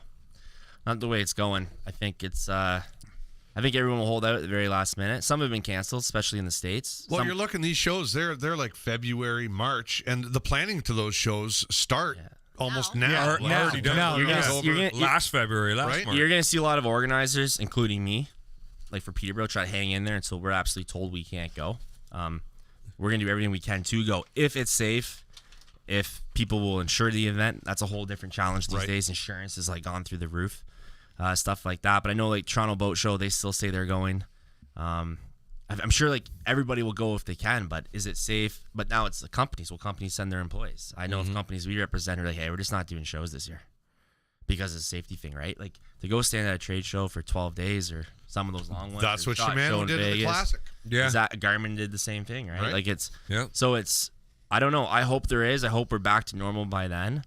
But it goes back to like, I feel for guys. Like I'm feeling sorry for myself a little bit. I'm feeling bad for like organizers of any show sports. I feel bad for Andy. Right. It's a big source of income for him. A lot Even of heart and soul. even I running feel your in-store sales is going to be tough. even running in-store events. So like we're seeing shortages of everything. Like not just fishing, hunting stuff, guys. Like go to the Home Depot right now. Yeah. You need my Try to straight buy some lumber. Try to Being build tired. a deck. Try to build a deck. And that's what I mean. Like some of the stuff we've seen, like the way people have treated some of the dealers are, everything's behind. Warranty stuff's behind. Getting products behind. And you Guys- all hoarded toilet paper. Yeah. Friggin' idiots. No, but like we saw You this should have with got the dingers. we saw it with fishing. Yep. Now, like I'm telling you right now, like if you guys think you want some camo, like there's still camo showing up at places because stuff is late, right? Mm-hmm. But if you think you need a new hunting rifle, don't wait. Go and buy it. That's right. Go and buy it. 'cause That's a great everything's advice. Production, and everyone's going, oh, like those aren't made overseas. Well, And a lot if of you guns want to are, save but $100 on a pair of Under Armour boots, just let me know tomorrow that you watched on this show. don't forget he'll sign it. I will. I'll take a pair of those. I will Cameron sign Hayes a size Cameron 12. Hayes. You'll probably sign the insole where nobody sees it. You know what? You might want to go up a set. I usually wear a 10, but I think the 11 was the better fit. Well, I guess for me. you guys you could try them on at your store, right? Yeah. I'm 13 going to get there? a pair tomorrow. You have What? a size 13? I don't know. I get them for you. But I'm gonna be honest with Can you I right order now. a size of 13? Yeah, but if you want those boots, and this isn't a sales pitch, because everyone thought I was saying that last time I was on your show, and who was right? We all ran out of product. Right. Yeah, but I have very, very limited amount of those boots in Canada, and if you want those boots, you better buy them this week. Sold. Well, mention them to us. You save Think $100. Kevin will meet us at the store right now? I don't know. I bet you he would. I bet you would. He's too. probably watching Sure from he his would. office. Probably at the store. Yeah. Don't kid yourself. He'd meet you there. Boys, thank you so much for joining us tonight. Kyle, I appreciate you coming in. Yeah, I love doing it. We gotta come do it again. We gotta do the 15 Next 2 thing. weeks. Coming in 2 weeks. Okay. You want to be in? Yeah, I'm coming in. We can talk about. Yeah, we still got the second part of today's show. We didn't cover half. Nothing. We covered nothing. I'm sure we got some people interested in hunting. Kevin is there. That's all part Kevin's there if anybody wants a pair of boots. He's not kidding. He'll yeah, he will totally. Mark, you want to do a final thought? Sure. I just wanted to just let everyone know how amazing our industry is. I put up a post the other day about friends of ours. Yep. That had her husband and her son had their tackle stolen from their car that was broken into, and the amount of people that have reached out to me, they're willing to donate to this young lad and his father is just. I'll give you some stuff. I'll give you some stuff. And too. I really want to thank you. I'll get some Daiwa stuff for you. I thought you were going to give me some Jacks. I got 2 reels for. You should put some. Ian, I think I'm taking all this home. You can take that all home. I can hook you up. It's delicious. You want some Jack Links for the road? Heck yeah. I can hook you up. Yeah, I need that for my bear. Yeah, so just, you know what? Thank you very much. Thank you very, very much. Thank you, Mark. Yeah. Awesome. Kyle, you got a final thought? I think the number one thing everyone should leave here tonight with is the secret to getting ahead is to just get started. That's like what are you Kyle been hanging out? Talking? Yeah. Wow. Giver. Work hard. Let's go, Sean. I got nothing after that. What the secret of getting The ahead? secret of getting ahead in life is to just get started. Like we were talking about this last night, right? And we were talking about people like look at Mark, for example. He's already 50. Right? Right? So he's got 20 Never years too on. late. So respect your elders. But remember when I was telling you last night how I'm like, hey, I think I Still should just, put you over might just my go knee. bear hunting. Yeah. And you're like, dude, do it. Like you only live once. And That's it's what we had to. it's We like- did have a deep and talk I'm my about worst enemy, and I like to work. I take a lot of pride in my job. I really enjoy working for Greywood. I really like working for Ted and Greg. I treat those brands like they're my own. Like I basically got half them tattooed on me. But I'm to the point where even though they're telling me go chill out, take a couple days off, I haven't this summer. But now it's the world will be fine. I'm gonna go away and do something, right? You know what? There's a part of life where life is going to happen. You can have the greatest plan ever. It doesn't mean it's going to work out. But right now, and I told you the story about my grandfather saved his whole life. There was and I'll just use this as my final thought. He had a very hardcore union man. He wouldn't go into a building unless it was union made. He wore Brooks shoes because they were made in North America. He saved every penny he ever made to retire at his 65th birthday because that was a very big moment for him. And I was telling Kyle that he saved all his life. He had a ton of money in his bank account. A year after retirement, he had a heart attack and they took his driver's license away from him. And he had to ask for a ride to his farm. Do you know what I mean? Yeah. So it's as much as you need to plan a future and have a plan, you got to live right now too. There's a big part of it where you got to roll the dice and life is going to find a way. I found you guys in a dumpster somewhere and now we're best of friends. Life will find a way. Was it a dumpster? I don't think it was. That was a little harsh. It was an old. Well, Sean came afterwards, but I certainly watched you come out of one in Port Perry there at the marina. What? Yeah, don't worry. What? Anyway, do you know what I mean? Shitty Do you know what I mean? days. You're gonna find different things, and as much as you plan on it, everything I ever planned fell apart. Do you know what I mean? It just falls apart. In all honesty, you only live once, so if you want these boots, go buy them. That's right. If you want to go bear hunting next week, you got to go. Actually, have to go bear hunting. If you want a duck boat, you got to buy a duck boat. If you want to shoot a big buck, you got to keep holding out on a little bucks till a big one shows up. Right? Do you know what I mean? You can't be hey, I really love to shoot a big buck and then shoot every little one and burn your tag every year. You got to have some patience here. Life and God and whoever's running this whole circus, he's got a plan for each of us. And it'll work its course the way, you know what I mean? Life just finds a way. I hope it has a 200-inch deer in my future. Man, I'd like to shoot about 213. Yeah. Amber, you got a final thought? No. Really? Kyle took mine. What do you want to change the world? Change the world. Hey, if you break something that's several $100,000, don't wait 2 days and then give a long list of things of repairs. Let us know a little sooner and we'll try and get you patched. That was an inside one, but that was very good. He'll tell you as soon as we get off the air. Thank you, everybody, for tuning in. Appreciate it. We've had a great night. 2 weeks from now, we're going to have Kyle back, and we're going to talk about fishing for 2 hours. Unless I'm bear hunting. Yeah. Hope And you are. anybody, my chair is sinking as I speak right now. It's going down. I can feel it. Yeah. Oh, you need a chair sponsor? Anybody who has office chairs who would like to sponsor this show, give me a You call. are getting shorter. I'm sick. Usually it's ended by now, but it's keep going tonight. See ya. So, yep. Watch this. Watch.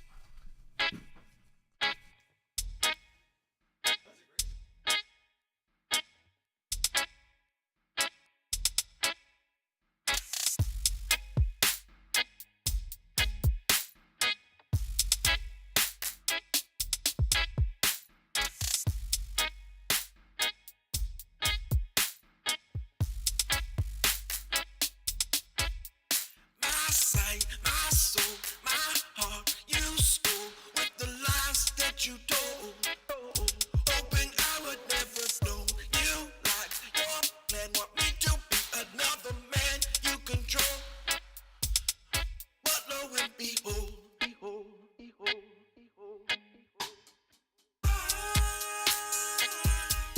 see that you might be confused. But I am not a fan of being used. For your greedy ways, your ways will come to see its days. Believe me when I say that the people will unite as one. The fight is never done until the right has overcome and the wrong is washed away.